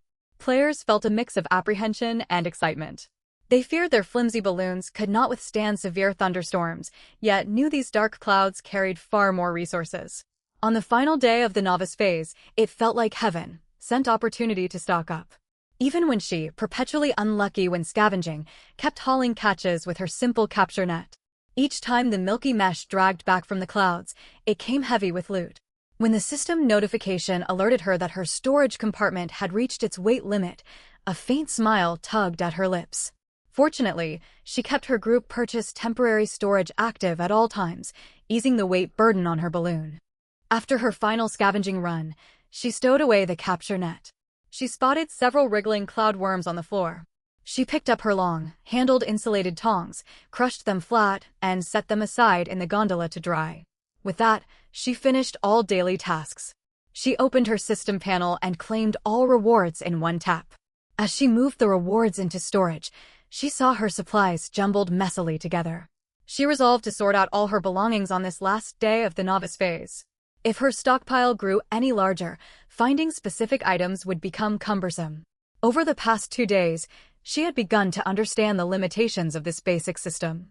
Just as the initial announcement stated, it was only a beginner framework lacking many advanced functions. Yet it granted players great freedom. The storage compartment was a perfect example. By default, it acted as a single open space where items could be stacked freely as long as the weight cap was not exceeded. Those who paid attention, however, could discover it supported custom partitioning. That was exactly what she set out to do. First, she shifted most supplies into her talent storage space.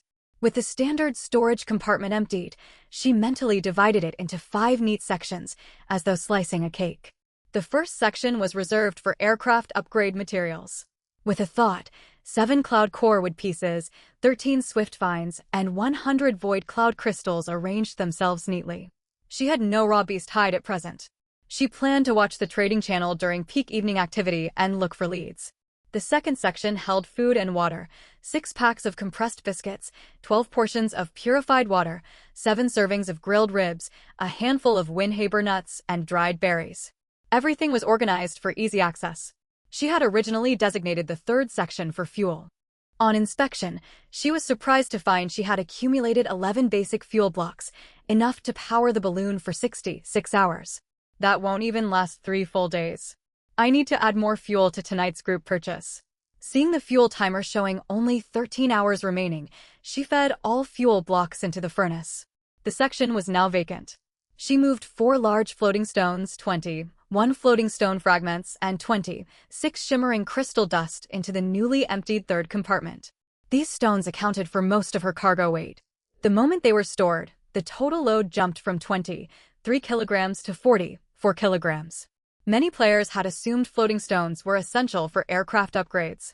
Upon discovering they were unnecessary for level 3 upgrades, a large number began selling them cheaply. This benefited players like she with spare space.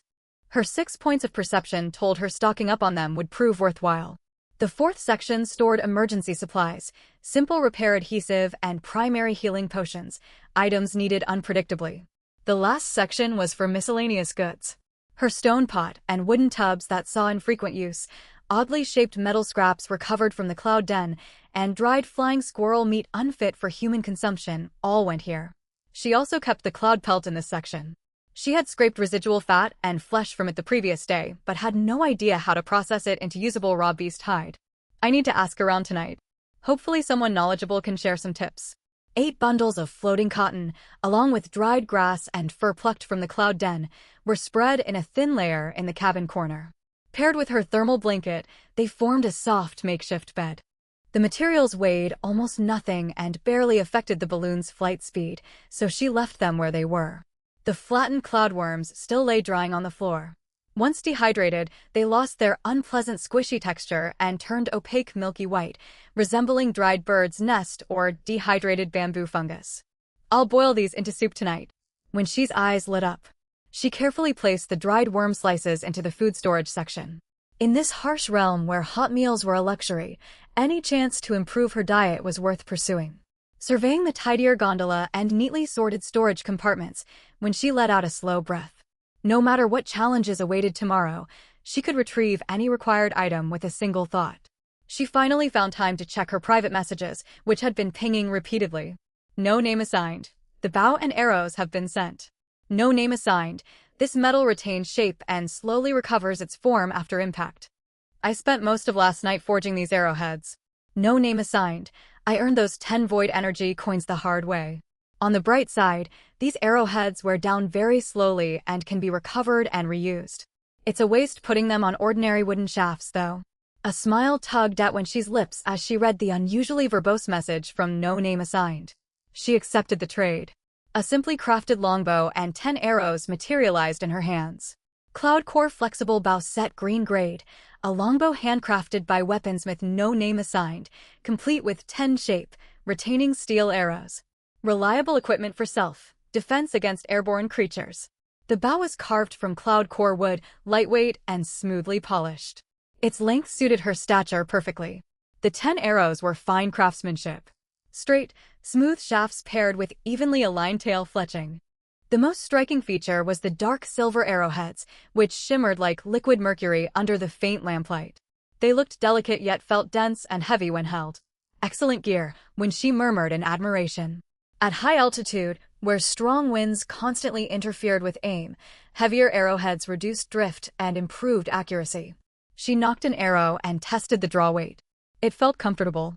When she acquired better materials later, she could ask No Name Assigned to craft new arrow shafts. She would need to practice archery regularly to make full use of these fine arrows. After inspecting the equipment, she sent a reply. Thanks for all the work. Complex forging processes grant generous talent experience points, so this order must have earned you plenty of experience too. There was a short pause on the other end. Then a single punctuation mark appeared. No Name Assigned, She chuckled at the loaded ellipsis. It was the fullest expression this reserved engineering-minded player could muster to convey. You have no idea how exhausting that was. She chose not to press further and carefully stored the bow and arrows away. With this set of weapons, she could fight back if aerial monsters attacked. Daylight faded rapidly, and the faint signal lamp lit up on schedule as announced by the system. Current airspace, lower substratosphere, 2,470 meters above sea level. Temperature, 10 degrees Celsius. Current time. Air current calendar, year 30082, June 22nd, 1800 hours. When she had planned to practice archery while light remained, but poor weather brought darkness far earlier than usual. Unwilling to risk losing her limited arrows, she put the bow away. No other players passed the signal lamp that night. When she scanned the empty surroundings reluctantly, opened 950 for store page, and ordered 1 hour's worth of charcoal. She took out her stone pot and set about simmering cloudworm soup. While waiting for the soup to cook, an alarming message in the regional chat caught her attention. Better luck next time. Help. A status called void congestion is showing next to my health bar. My health no longer regenerates naturally. I drank a primary healing potion to recover 20 health points, but the status won't disappear and I keep losing health. Does anyone with healing talents know how to get rid of it? Don't gamble for disaster. Have you eaten any unprocessed food these past 2 days? Better luck next time. Yeah, ugh. I traded away all my food and don't have coins to buy cooking gear when she felt a jolt of caution. She was glad she had heeded warnings and avoided eating raw airspace algae directly. Less than 3 days into survival, many players still struggled to secure adequate food, and numerous airspace materials were being tested for consumption. This incident served as a warning. Danger levels were noticeably higher tonight, and the novice phase was nearing its end. She could not rely solely on healing potions. She needed to stockpile a wider variety of medicinal supplies. When she searched the trading marketplace thoroughly, hoping to buy medicines in advance, many players shared the same idea. Few potions were listed, and those still available were priced outrageously. After considering her options, she opened a private chat with Bai Xiaoxing to ask if she knew reliable suppliers. Her message had barely been sent when Bai Xiaoxing replied immediately, sounding extremely excited. Bai Xiaoxing, what perfect timing, Shishi. I was just about to message you. When she blinked, curious about what had excited her. Bai Xiaoxing, look what I just got hold of. When she opened the attached image, a golden title icon appeared. Title, Redemption of the Chatty One, grants permission to create and manage a private chat group with a maximum of 10 members. System comment, you're the village information hub. Everyone complains about your chatter, yet no one can manage without you. When she nearly laughed at the system's blunt description. It suited both Bai Xiaoxing and the system's quirky tone perfectly. Over recent days, Bai Xiaoxing had collected and resold intelligence constantly. She had to repeat the same information to countless different players, resulting in massive communication volume. The system detected her constant repeated messages and rewarded her with this exclusive title. The title's ability was incredibly valuable. In an era where public chat was flooded with endless scrolling messages, a private small group functioned like a compact safe haven. Bai Xiaoxing, I've just set up the group. I've invited people I've observed over the past few days who seem trustworthy. Want to join? Bai Xiaoxing, the alchemist you were looking for is in this group. Her potion output is low right now, so she mostly reserves finished potions for acquaintances. Outsiders rarely get the chance to buy. When she brightened up at the news and replied that she wanted in. System prompt, player Bai Xiaoxing invites you to join group chat, Zone 66 Retirement Home. Accept? Retirement home? When she's mouth twitched. The name matched Bai Xiaoxing's habit of speaking nonsense with a straight face. She selected accept. Bai Xiaoxing was still busy sending out invitations to others. When she browsed the member list and spotted several familiar IDs. No Name Assigned and Drunken Sunset, whom she had interacted with before, were both members. The remaining users were other capable players known in the public chat recently. More members joined one after another until the group reached 8 people. Bai Xiaoxing finally sent a message. Bai Xiaoxing, welcome everyone.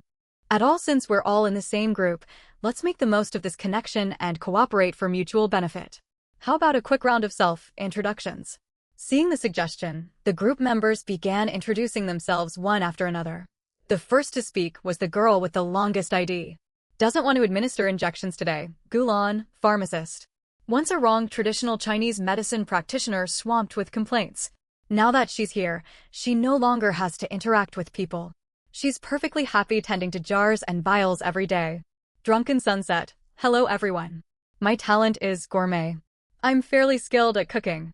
Right now I focus on making all kinds of buff, providing dishes, and I want to research medicinal cuisine, striving to create meals that can heal illnesses. Unfortunately, resources are scarce, so feel free to pass any extra ingredients my way. My cooking will go to my teammates first. See the subtle to know the whole, seer. I occasionally catch fragmented glimpses of the future, which help us avoid disasters. I wouldn't claim to predict everything perfectly, but it's enough to keep us alive. I'll alert everyone if something major is coming. General Contractor Su Jiao. I used to be an archaeologist. I don't have any standout talent right now, I'm just proficient with cold weapons and close quarters combat. It's a shame I haven't run into many situations where my skills are useful, Sai. 60, 9 times 14. Girl, we're in the same boat. I used to be a mercenary, skilled with all firearms, yet now all I can do is sell stones and flint. Wenxi, hello everyone, I'm Wenxi. My talent is wholesaler. My main service is organizing group buys to help everyone save money, while earning a small profit for myself. I also have plenty of storage space, so anyone can come to me to borrow or trade supplies with no handling fees. Can't be bothered to think of a name. I can craft weapons. As usual, this person speaks as sparingly as ever, clearly an introvert. All knowing. Hee my turn. My real name is Bai Shaoxing. My talent is information specialist. I have no combat power, I just have connected sources of information and work hard trading goods. Come to me if you need anything. I'll rely on all you experts to get by. The 8 of them each had unique strengths, complementing one another well. Watching the group chat buzz with conversation, a faint smile tugged at Wenxi's lips. The constant tension weighing on her from days of struggling to survive finally eased a little within this small rest haven. See the subtle to know the whole. Something important. I used my talent again just now. We will face our first monster attack tomorrow night. The lively chat instantly fell silent. Everyone's hearts tightened. The system had maintained new player protection for the past 3 days, letting players safely salvage goods, stock up supplies, and grow stronger. Even so, the population of Zone 66 had dropped from 100,000 at the start to the current 99,987. Once the new player period ended and system protection vanished entirely, the true brutal rules of survival would take hold. The death toll would surely multiply, and none of them could guarantee they would be among the survivors. See the subtle to know the whole. The monsters will most likely be flying creatures. Based on our current stockpiles and combat ability, fire sources will be critical to fighting them. 60, 9 times 14. Don't worry about fire sources. I have a stock of coal briquettes. I'll reserve 4 for each of you. Come claim them soon. Tomorrow morning I'll start selling the rest to other players. With a reliable source of fire secured, the group relaxed visibly. Wenxi took the chance to make a suggestion. Wenxi, has everyone upgraded their aircraft to level 2? If not, try to do it as soon as possible. Those who can spare materials should help anyone who's short. Wenxi, I have extra thermal blankets and simple repair adhesive left over from group buys. Members of this group can buy them at a 20% discount off the group buy price. No need to wait for orders to fill. General Contractor Su at Wenxi, I'll take 1 tube of repair adhesive. I tore the balloon of my aircraft while upgrading it today. I barely managed to patch it in time. I need to stock more of this. Doesn't want to administer injections today. Speaking of which, I've seen lots of people asking about void congestion syndrome in the public chat. Doesn't want to administer injections today. From what I know, high temperatures can effectively kill the relevant microbes and eliminate the source of the illness. It's the only low-cost prevention method available right now. As for a cure, research conditions are far too limited, so it's impossible for the time being. Many things in this airspace don't follow the common sense of the blue planet. Everyone must be careful not to touch unknown objects. Drunken Sunset. Noted. Thanks for the warning, Gulan. Thank you Wenxi and Su Jiao for the ingredients you supplied. I made another stamina restoring dish today. Anyone who wants some can get it at cost price. Also, I'll send everyone a portion of spicy insect jerky. It has no special effects, just a casual snack. Watching the messages scroll rapidly across the screen, Wenxi felt a warm sense of contentment. This was what a team should be like. Though everyone still held some reservations, they helped each other and worked toward mutual benefit. Chewing on the insect jerky from Drunken Sunset, she carefully took stock of her supplies based on everyone's advice.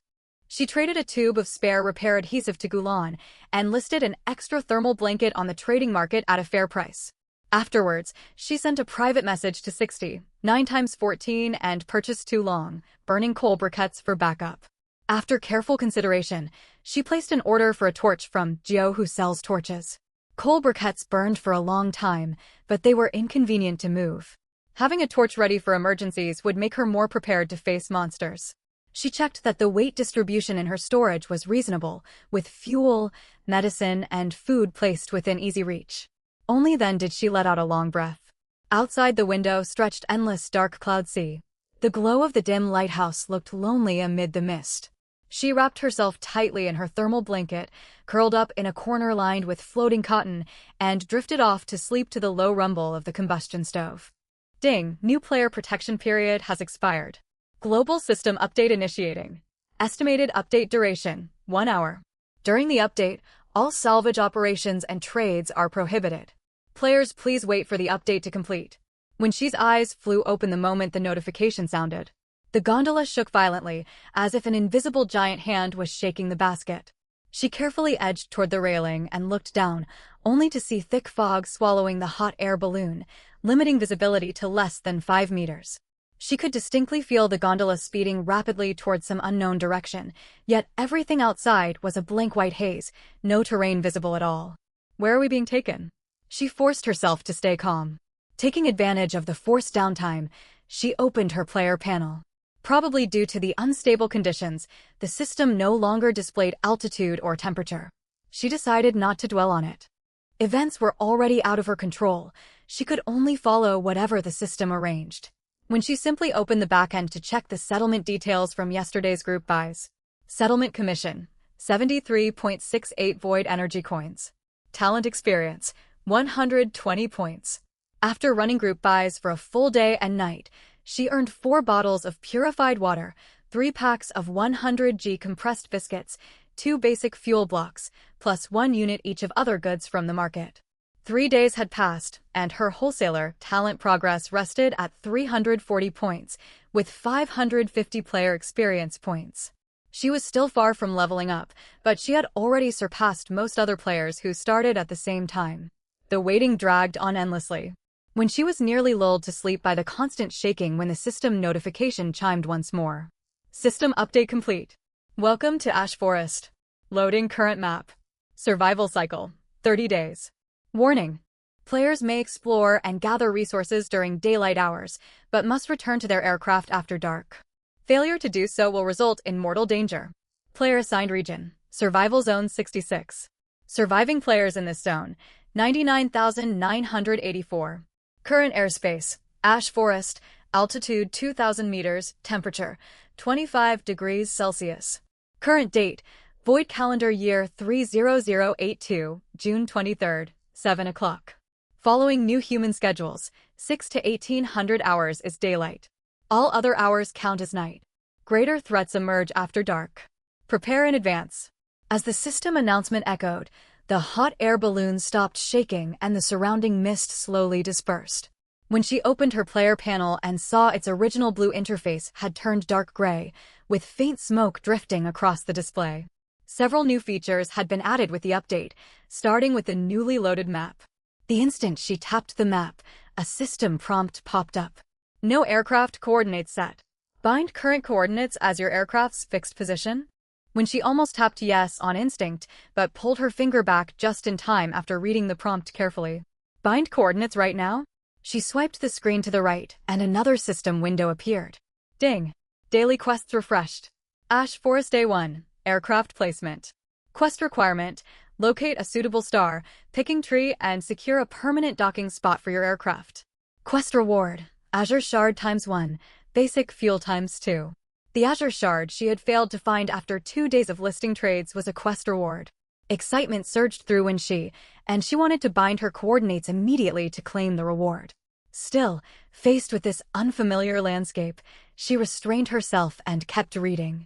Her player panel remained mostly unchanged, apart from a newly unlocked portable backpack with a 20-kilogram capacity limit. The 6 permanent market items had returned to their original prices, and 2 limited time goods were added: simple protective mask /15 void energy coins, anti-slip heat resistant shoes /35 void energy coins. The regional chat channel and trading platform operated as before. When she scrolled to the bottom of the page, more system notifications appeared. Regional leaderboards activated: wealth rank, combat power rank, homestead rank. Leaderboards reset monthly. Players ranked within the top 500 will receive ranking treasure chests. Congratulations player when she for entering the wealth rank. Regional rank. 3rd, reward, golden treasure chest ×1. Make your ranking publicly visible? 2 consecutive system alerts popped up, filling when she with surprise and joy.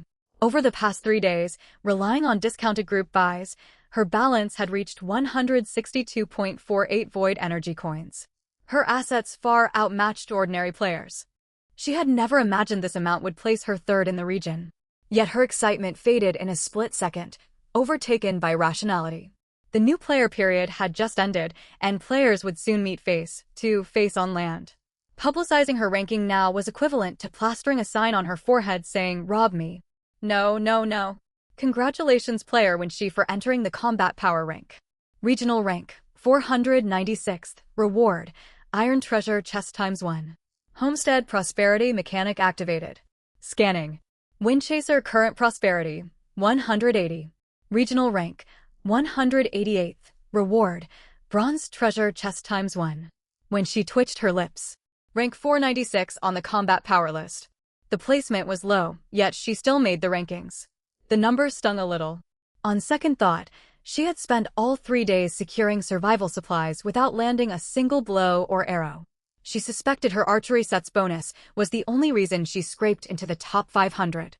As for the homestead rank, the 180 prosperity points were likely boosted by her dim lighthouse.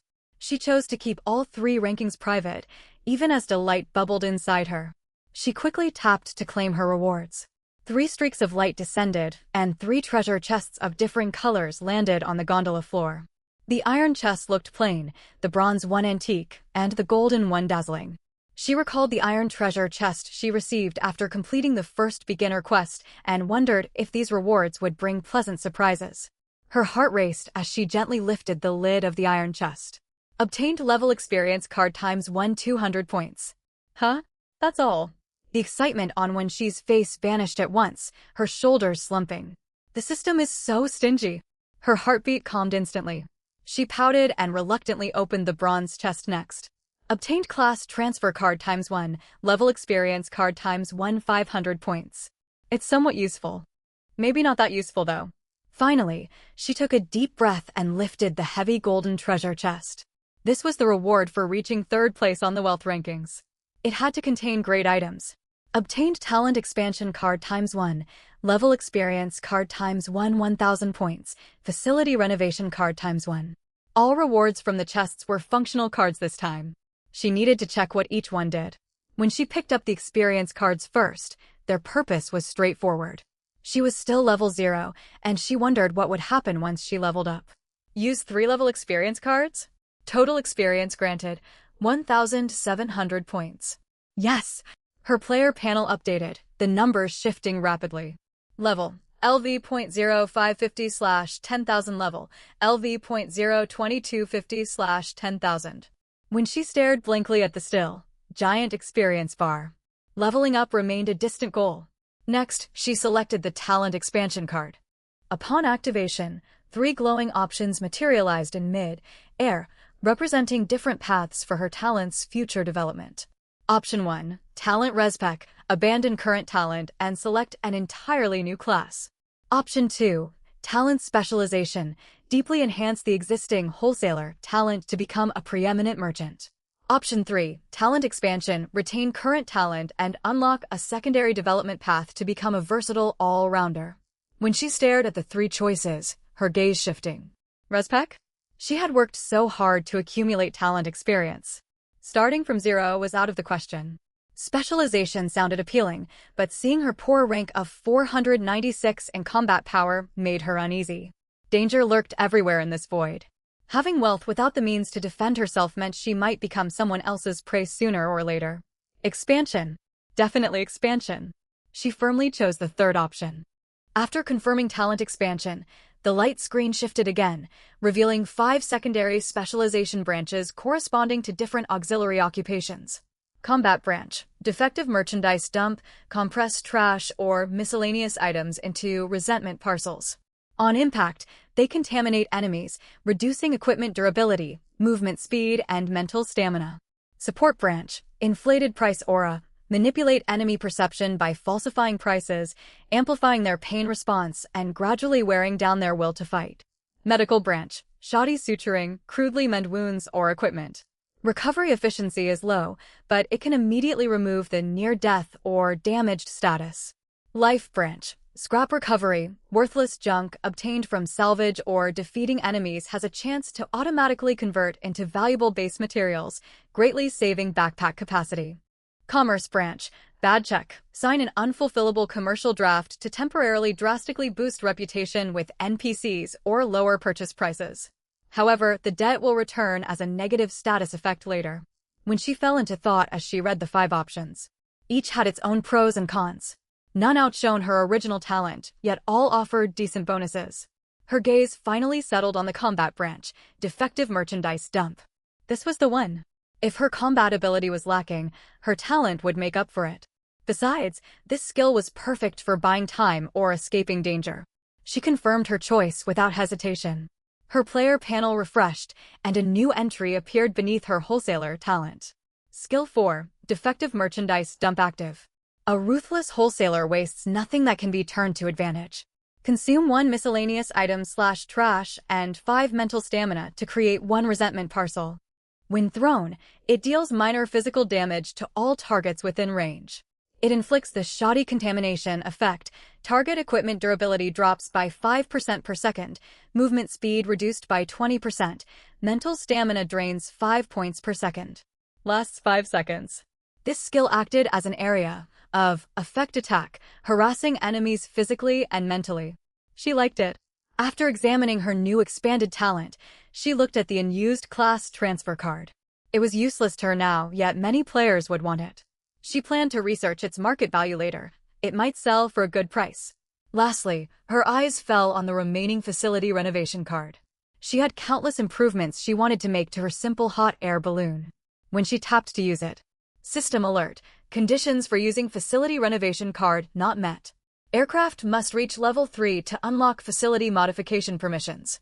Alright then. Disappointment washed over her wind chaser was only level 2 for now, and she still needed more materials to upgrade it to level 3.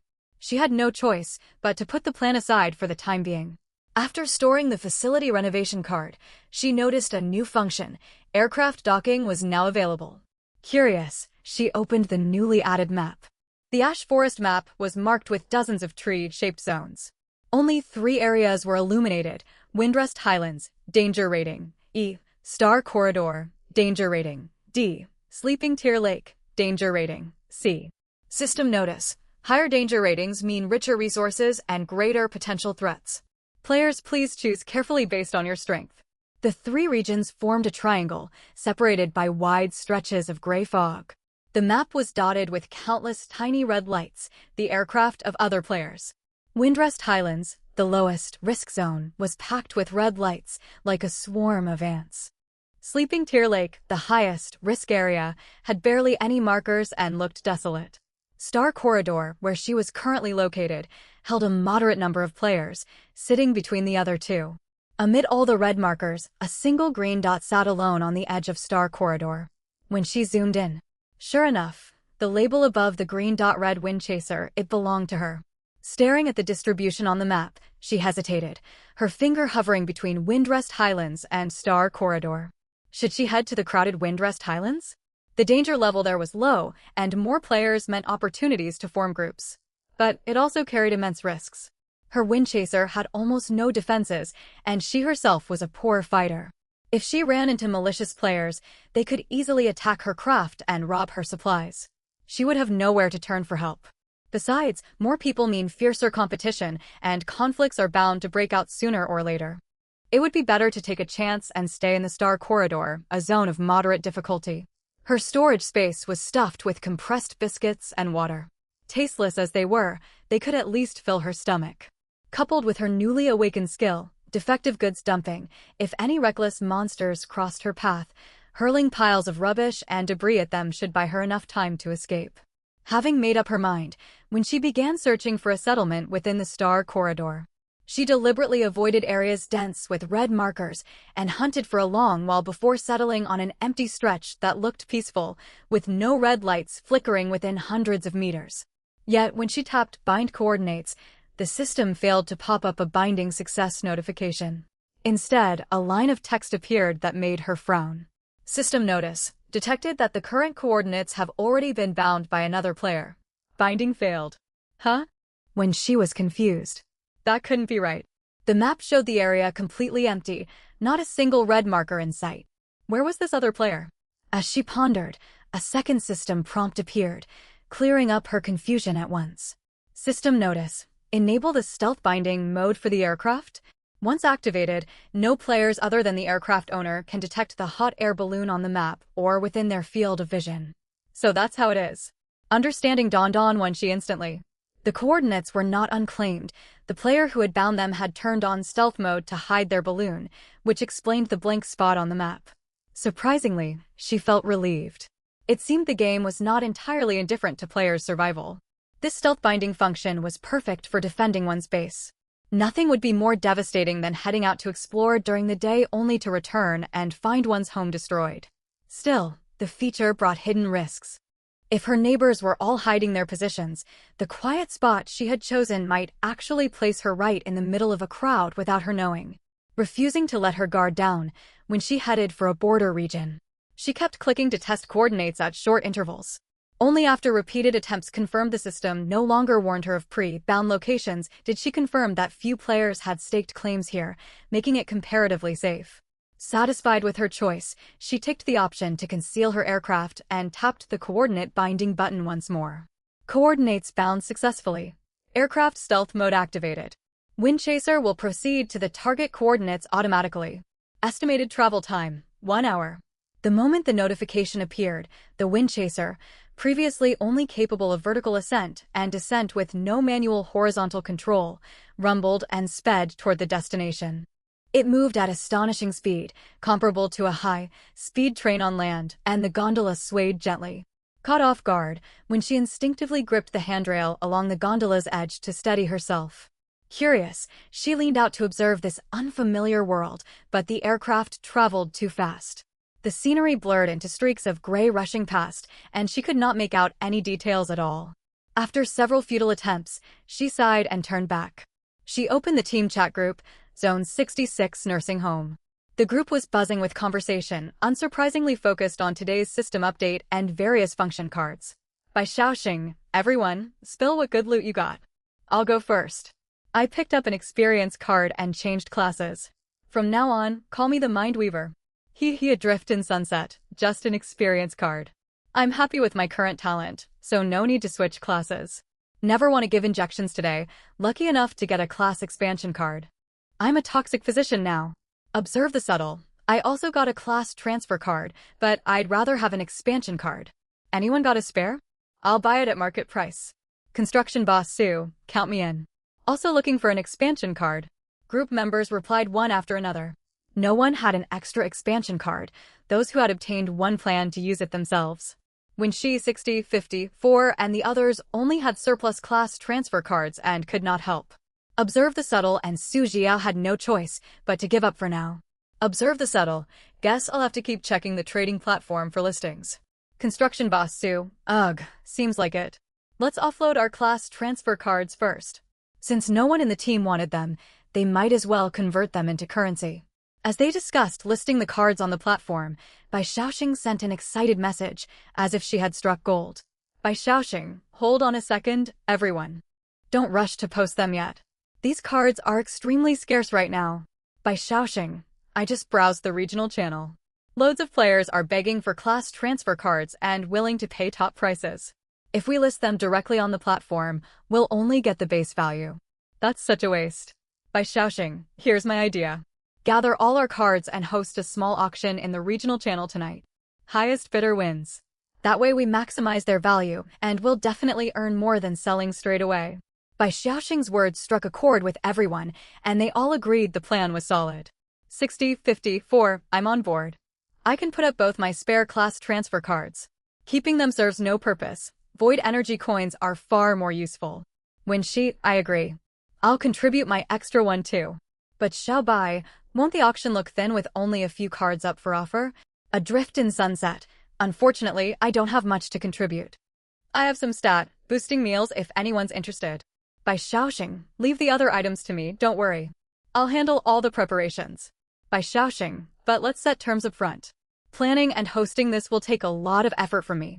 I'll take a 1% commission on every completed lot as payment for my work. Think of it as payment for my hard work or payment for my loud voice. Everyone, the girl was as money-minded as ever, but considering the auction would fetch higher prices than direct sales, a 1% cut for all her trouble seemed reasonable. The group unanimously agreed. With their approval, Bai Xiaoxing's energy surged. She began tallying each person's auction goods. Bai Xiaoxing, all right, time to submit your items. Send me the names, quantities, and reserve prices. I need to release advance notices while there are plenty of players online to build hype. Our goal tonight, draw all the spare Void Energy coins out of Zone 60 SIXS players' pockets. Once the details were sorted out, auction discussions in the group died down. Somehow, the topic shifted to the Iriash forest they were trapped in.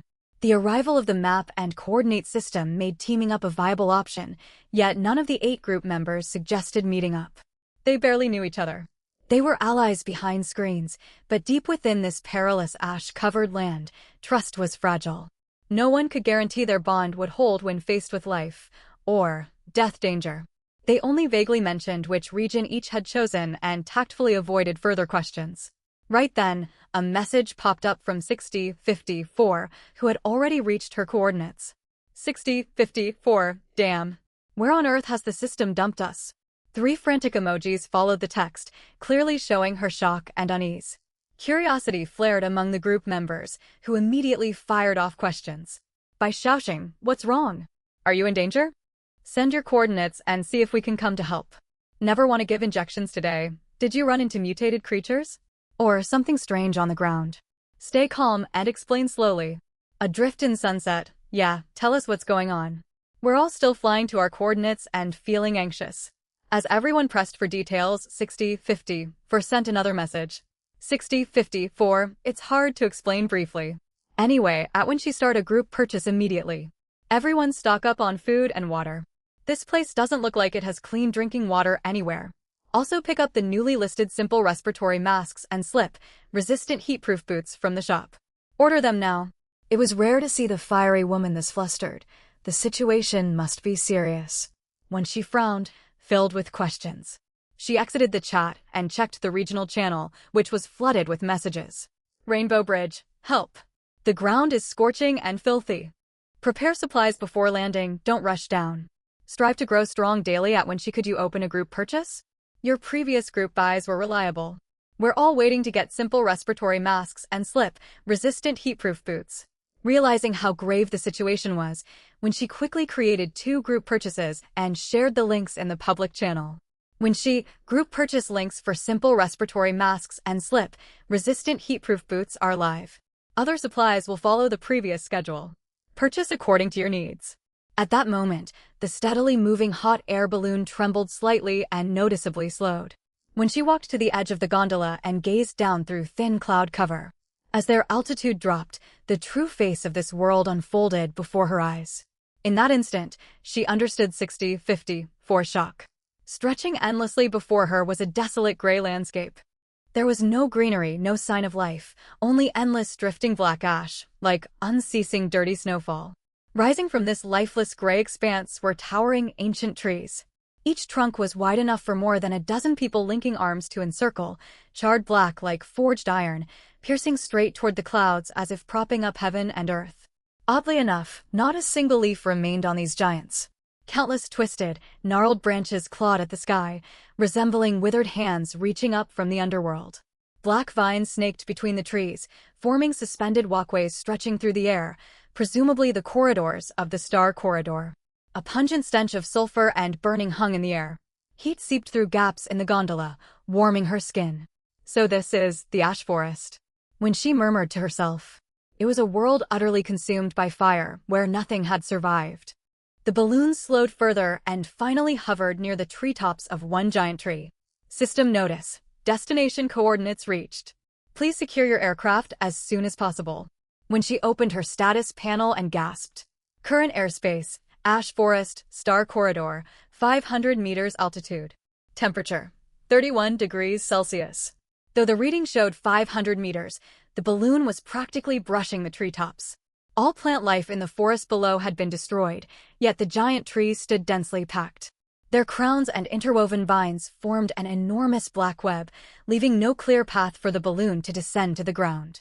These trees were unbelievably tall, and the heat brutally intense. When she finally grasped the true meaning of today's quest, find a suitable starpluck tree and secure the aircraft. Balloons could never reach the ground here. They had to be anchored mid-air among these sky, scraping trees like tethered kites. She stared at the thick charred trunk beneath her, wondering how to lock the balloon in place. It could not hover indefinitely and burn fuel. Just then, another system alert appeared. Detecting available anchoring point. Activate automatic anchoring? Yes, when she confirmed without hesitation. The next second, an extraordinary sight unfolded. For heavy steel cables shot out from the four corners of the gondola, each tipped with sharp barbed anchors. Like four agile serpents, they streaked outward. Clink, clink. The four anchor lines latched firmly onto four thick surrounding branches. The cables then began to reel inward slowly. The balloon, which had swayed gently in the wind, was pulled taut and held steady by the four lines, suspended securely among the crowns of four giant trees. From afar, it looked like prey trapped at the center of a spider's web, yet the arrangement brought a strange sense of safety. System notice. Wind chaser secured. Constant cruise mode disabled. Shut down fuel furnace? If she turned it off, fuel consumption would pause temporarily. When she tapped yes at once. System notice. Fuel furnace shut down. Aircraft stable. Stealth mode active. Anchor cables holding normal tension, capable of withstanding winds below force 5. Players must inspect anchor conditions regularly to prevent aircraft collapse from broken branches. Daily quest completed. Please collect rewards. When she stepped to the gondola's edge and tugged one taut anchor cable, it did not shift an inch, rock solid.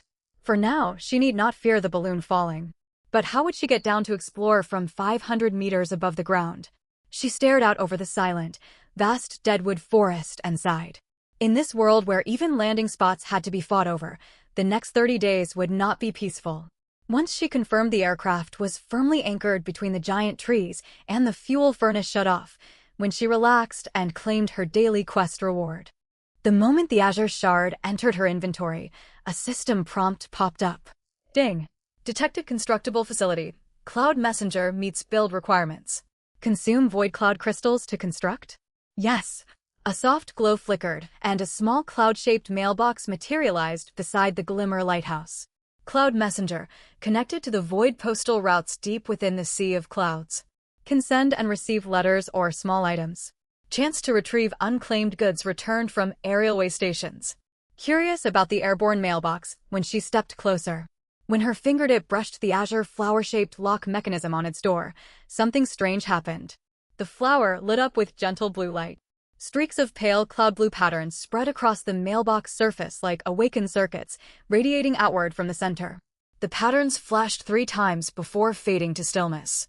The whole sequence lasted barely 2 or 3 seconds, so brief when she wondered if she had imagined it. She pulled her hand back in surprise, examining the quiet mailbox. She tried prying the lock, but it would not budge. Perhaps, like the Glimmer Lighthouse, it required specific conditions to activate, she guessed. It might only respond when living beings came to send or collect mail. By noon, temperatures inside the gondola climbed to 35 degrees Celsius. When she could not help thinking that being stranded high in the air might be a mercy from the system. At the very least, temperatures aloft were survivable, and ash concentrations low enough to breathe without constant struggle. Still, she had no intention of lighting a fire for hot food in these harsh conditions. She made a simple meal of compressed biscuits and clean water. After finishing her lunch, she settled accounts for the morning's group purchases.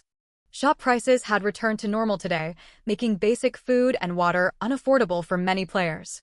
Even so, the 3 items she had opened group buys for, water, simple respiratory masks, and slip-resistant heat-proof boots, were essential for survival here. They drew the largest number of participants she had seen yet. In just one morning, she earned 127.45 void energy coins. After distributing the ordered goods, she carefully examined the 2 new products. Simple respiratory mask, lasts 6 hours. Filtration function expires once duration ends. Slip-resistant heat-proof boots, durability 50. Slip and heat resistance cease once durability hits 0. So these are consumables. When she clicked her tongue, over 30 days, masks and boots alone would cost a fortune. It seemed every void energy coin earned from the system would end up spent back in the system shop, with nothing left over. Taking advantage of her remaining high-spirit stat, she gathered empty compressed biscuit wrappers and miscellaneous scraps of rubbish. She activated her skill defective goods dumping and packaged them into 2 resentment parcels. When the skill finished, the clutter on the floor transformed into 2 bomb-shaped packages. Ding! Player when she's aircraft interior cleaned. Homestead prosperity +10. When she smiled. She had not expected clearing rubbish with resentment parcels to boost her prosperity rating. She stowed 2 healing potions, 3 bottles of water, 3 packs of biscuits, her bow, heat-resistant pliers, and the resentment parcels inside her newly unlocked 10-kilogram backpack. She slipped on the slip-resistant heat-proof boots, fastened the simple respiratory mask to cover her nose and mouth, leaving only her eyes visible. Slinging the backpack over her shoulders, she took a deep breath and stepped to the gondola's edge. Less than a meter separated the gondola from the nearest thick branch. When she gripped the gondola frame, tested the connecting steel cable with her foot to confirm its stability, then carefully climbed across.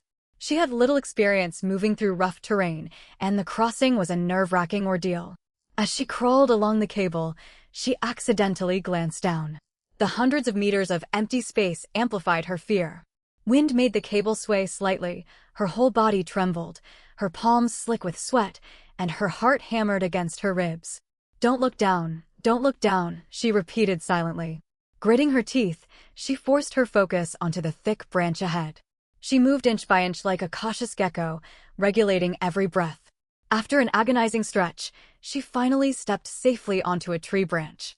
Once steady, she realized the starpluck trees were far larger than she had imagined. Even the section near the crown had a trunk thick enough for one person to wrap their arms around. Branches branched densely, seemingly offering endless footholds, yet movement was far trickier than it appeared. Every surface was coated in thick, black snow, ash baked onto the treetops by extreme heat. A single step sent clouds of black dust swirling to obscure her vision, and the surface grew slippery beneath her feet. No wonder the shop sells slip-resistant boots. When she shuddered, she clung tightly to the branches, moving clumsily like a bear learning to climb. Before shifting her weight, she stamped each foothold hard to shake off ash and test whether the wood could support her. She proceeded slowly for a full 30 minutes, gasping for breath when she paused. Looking back, she realized she had descended less than 200 meters. Sigh. She let out a quiet groan. At this pace, climbing up and down would eat up hours every day. If predators chased her, she would have no chance to flee. She wondered what strange native creatures lived in this hellish landscape as she continued her slow descent. Suddenly she halted, spotting a large slab of peeling bark jutting out from a slanted branch below. Wincy leaned forward curiously and brushed off the thick black snow covering the bark. As the ash flaked away, neat outlines slowly came into view. The more she looked, the stranger it seemed. That charred piece of bark looked exactly like an outward opening window. Shocked, she quickly cleared away the surrounding ash and finally confirmed it. It really was a window. The glass had shattered and vanished in the extreme heat long ago, leaving only a blackened frame. Traces left behind by another race. Her heart hammered wildly. She craned her neck to peer inside the window. The interior of the tree dwelling stretched deep into darkness. She could only see a few meters ahead before everything vanished into an impenetrable black void. She tossed a dry branch inward. It took a long while before a faint thud echoed up, the sound reverberating hollowly within the lengthy tree cavity. Still refusing to let her guard down, she threw a wraith pouch inside. Nothing happened. After several tests, Wency could be fairly certain no living creatures inhabited this ancient tree dwelling hidden within the trunk of the starpluck tree. That did not mean it was safe, though. Who knew what traps or dormant monsters lurked within? She checked her system. It was already 3 in the afternoon. She carried no light source and most of her stamina had been drained. Venturing inside would be far too risky. Wency stared intently at the pitch-black window, memorizing the position of this branch and the route back. She turned and carefully retraced her steps. She would stop here for today.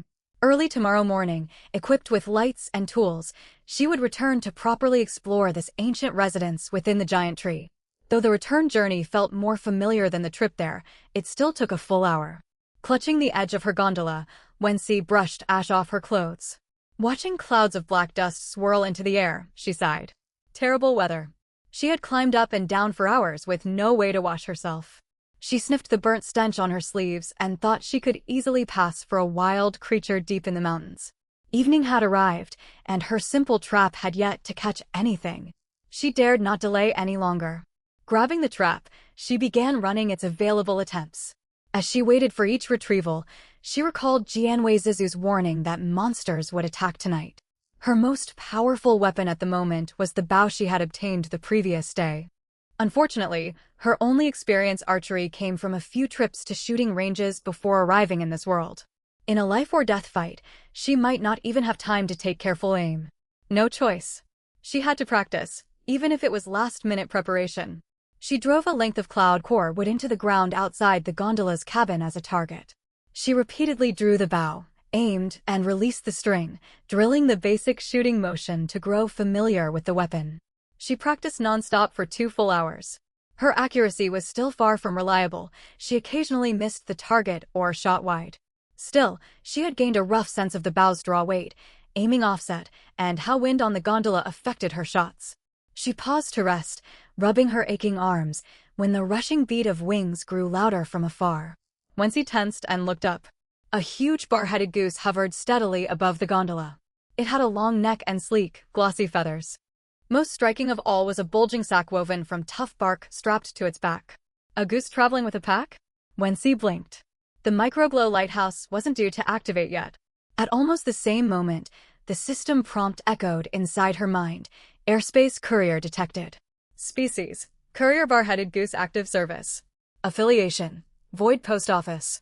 Duties: maintain logistics between airspace mailboxes and the Void mail route, deliver letters and goods, stabilize signal beacons. The goose paid no heed to Wency's astonishment. It flew straight toward the microglow lighthouse. The wariness typical of wild creatures vanished from its black bead-like eyes, replaced by an almost fervent glow. Honk honk honk, it circled the lampshade cheerfully twice, letting out contented cries, like a tourist enjoying a vacation. Only then did it land atop the lighthouse, tilted its head toward Wency, and spoke in human speech. "Did you send the activation request for the mailbox?" The energy signal was quite strong. Wency nearly blurted out that she had not. But the memory flashed through her mind. Earlier that morning, when her fingertips brushed against the mailbox, the blue flower lock had flickered 3 times. "I did." She quickly corrected herself, unable to hide her excitement. It had not been an illusion. She had sent a signal to the Void Post Office. Reluctantly tearing its gaze away from the microglow lighthouse, the goose spread its wings and glided down to the flowing cloud mailbox. Deftly, it used its beak to unfasten its pack and pulled out a blue flower-shaped crystal identical to the mailbox lock. It pressed the crystal precisely over the mailbox lock. A low hum vibrated through the air. As the 2 crystals merged, the flowing cloud patterns on the mailbox lit up. This time the light did not fade. A translucent control panel materialized in front of the goose. Verifying activation request for airspace mailbox number 10001. Please have the administrator confirm biological identity. The goose pointed one wing toward Wency. "What are you standing there for? Come confirm your identity." Confused, Wency walked over and pressed her palm against the warm flower-shaped crystal as instructed. "Wait, what exactly is happening here?" she could not help asking. The goose paused its work and shot her a sideways glance, its look clearly conveying how baffled it was that she survived with such little knowledge. "You don't know? You lack even basic airspace common sense. Activate the mailbox, connect to the mail route, and this location becomes an official contact point for the Void Post Office." Wency rolled her eyes inwardly. She had only been in this world 4 days. How could she possibly know all these rules? Outwardly, she kept a polite tone and asked cautiously, "What benefits and drawbacks come with activating it?" TCH, such troublesome questions. The goose clicked its beak in annoyance, but explained anyway. "The flowing cloud mailbox is a node on the mail route. Once activated, you become an external affiliate of the Void Post Office. You are obligated to help me sort and deliver letters and parcels and serve traveling clients. Naturally, there are rewards." It paused, its round eyes staring straight ahead as if reciting official regulations. Monthly basic maintenance stipend, 1,000 glow cloud crystals. As staff, you receive 3 free shipping quotas each month for letters or small items. You will also be eligible for occasional welfare events hosted by the post office. So it amounted to being an outsourced employee. The pay was incredibly generous. 1,000 glow cloud crystals. Upgrading her flying craft was now within reach. Free shipping was useful too. She might not need it now, but she could in the future. She quickly adopted a sincere, admiring tone and praised without reservation. "You are so knowledgeable. Clearly extremely capable." The goose puffed out its feathers, preening proudly. "Don't call me senior. My name is Banban. You may address me Lord Banban." "Understood, Lord Banban. I'm newly recruited and unfamiliar with everything. Could you tell me more? Wency went along smoothly, wearing a suitable expression of admiration. She pushed forward a small wooden bowl filled with purified water. She had assumed her humble offering would not impress the bird with so few resources to her name. Unexpectedly, Ban Ban's round black eyes widened instantly. You have sourced clear water. Wency watched its stunned expression in surprise. Could the purified water players bought from the system be this precious in the airspace? She did not voice her confusion directly, maintaining a calm demeanor and continuing naturally. I only arrived recently and have no fine gifts to offer. I was given this water by my elders before I left. I rarely drink it myself. I would only bring it out for an honored guest like you. Ban Ban held the wooden bowl and sighed. Source clear water is exceedingly rare. I have only seen it a few times at the Void Post Office's annual banquet. After speaking, it pulled a leather water skin from its pack and carefully poured the bowl's contents inside. I tasted some last time. I'll bring this back for my chicks to try. Wency struggled to maintain her composed look, as if she took the water's value for granted. She seized the chance to ask, the post office banquet sounds magnificent. Lord Ban Ban, please tell me more. I wonder if I will ever get to attend one. Ban Ban was already imagining how its chicks would react to the water, its vigilance lowered completely. Prompted by Wency's question, it spoke freely. Of course. The Void Post Office is the largest neutral organization across the Sea of Clouds. Only the most outstanding couriers selected from countless applicants get invitations. Just like me. It rambled on about how difficult courier recruitment was and recounted its own impressive achievements. Wency nodded frequently and offered timely exclamations. Once it finished boasting, it shook its feathers, straightened its posture, and returned to business. Work diligently, and you might get a chance to. As Ban Ban's gaze swept over Wency, it suddenly froze. Its small eyes fixed on her, nostrils flaring as if sniffing something. After a long moment, it let out a quiet sigh filled with cross-species sympathy. You are not native to this world, are you? Wency's heart skipped a beat. It had seen through her secret at once. Her mind raced, debating whether to deny or confess, but Ban Ban did not wait for her reply. No native creature would give away precious source clear water so casually. Even younglings here know of the Void Post Office. Ban Ban turned its head toward the boundless charred treetops far below. Its gaze grew distant and sorrowful. I used to fly this route often. Back then, this place was called the Eternal Woods. The trees were emerald green, the air smelled sweet. And spirit song larks sang among the boughs. What a pity. Now nothing remains but this ravaged wasteland. Shock washed over Wency. This desolate land had once thrived. She voiced the question weighing on her mind. What turned the Eternal Woods into the ash forest we see today? Ban Ban seemed reluctant to elaborate. It shook its head and looked back at her. Void Post Office staff are forbidden from getting involved in such conflicts. Outsiders should not judge the rights and wrongs of this world. Conflicts. The keyword caught Wency's attention, yet she chose not to press further. She asked instead, Lord Ban Ban, you have traveled widely. What danger should I watch out for in the ash forest? Ban Ban shook its feathers as if casting off its melancholy. Watch out for staying alive. Oh, right. It suddenly lowered its voice, even though only silent woodland surrounded them. If you spot any creatures with silvery gray shells and crimson tube-like tendrils wrapped around their bodies, run immediately. It took a deep breath, reining in its emotions and returning to a formal, businesslike manner. Very well. All formalities are complete. Keep up your work and upgrade the mailbox sooner rather than later. It glanced at the activated marker for mailbox number 10001 on the panel and tucked its blue flower crystal back into its pack, satisfied. Wency hurried to ask, how can I contact you? When will you return to collect and deliver mail? Ban Ban flapped its wings, ready to take flight. There's no fixed schedule. I will sense activity whenever letters pass through. Before leaving, it glanced back at the microglow lighthouse, eyes full of longing. Upgrade the lighthouse too. I will stop to rest here often when I have time. With that, the bar-headed goose soared upward, quickly shrinking into a tiny speck amid the sea of clouds. Wency stood watching the fading shape, overcome with tangled emotions. The dead land she saw before her had once been a homeland cherished by someone. For survivors like her, though, the ash forest's past did not matter. They had to seek chances to survive amid these ruins. Wency refocused on her simple trap. Now that the 50% success bonus from the novice protection period had expired, the true difficulty of harvesting was laid bare. She frowned, staring at the empty grappling hook returning for the 10th time. Frustration welled up inside her. 10 attempts in total. For yielded nothing but black ash inside the net. The other 6 brought back pitiful loot, dense charcoal, clusters of dry fungi, a thick mass of dry moss. Her only pleasant find was a fist-sized chunk of crystallized honey. Is this my 3 points of luck stat at work, or is the ash forest truly this barren? Wency sighed and carefully stowed the crystallized honey. It was a rare source of high-calorie sustenance. Current time, year 30082, month 6, day 23 of the airflow calendar, 1800 hours. System notice, daylight fades. Greedy eyes awaken. Remain vigilant against hidden dangers lurking in darkness. The daytime heat slowly ebbed.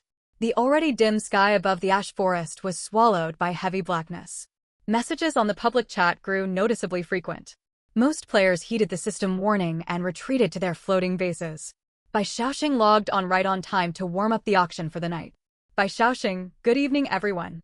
Tonight's auction is scheduled to start at 6:30. As the expert Jianwei Zizu warned of possible monster raids tonight, we can adjust the time last minute if trouble breaks out. Those taking part, please get ready in advance. Wency lit charcoal in a stone basin, roasted spiced ribs and simmered a paste of dried biscuits for dinner while watching the public chat. Night had fully fallen. The gentle glow of the microglow lighthouse chased away darkness around the gondola.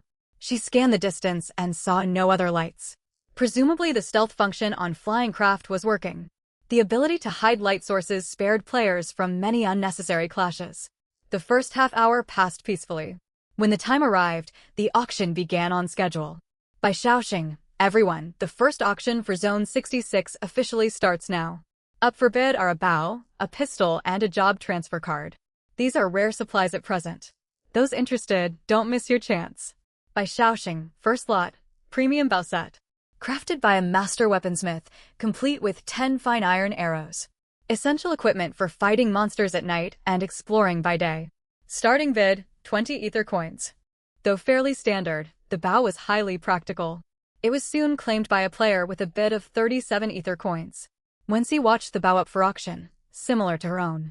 She was glad she had gathered the required materials and saved herself a great deal of currency.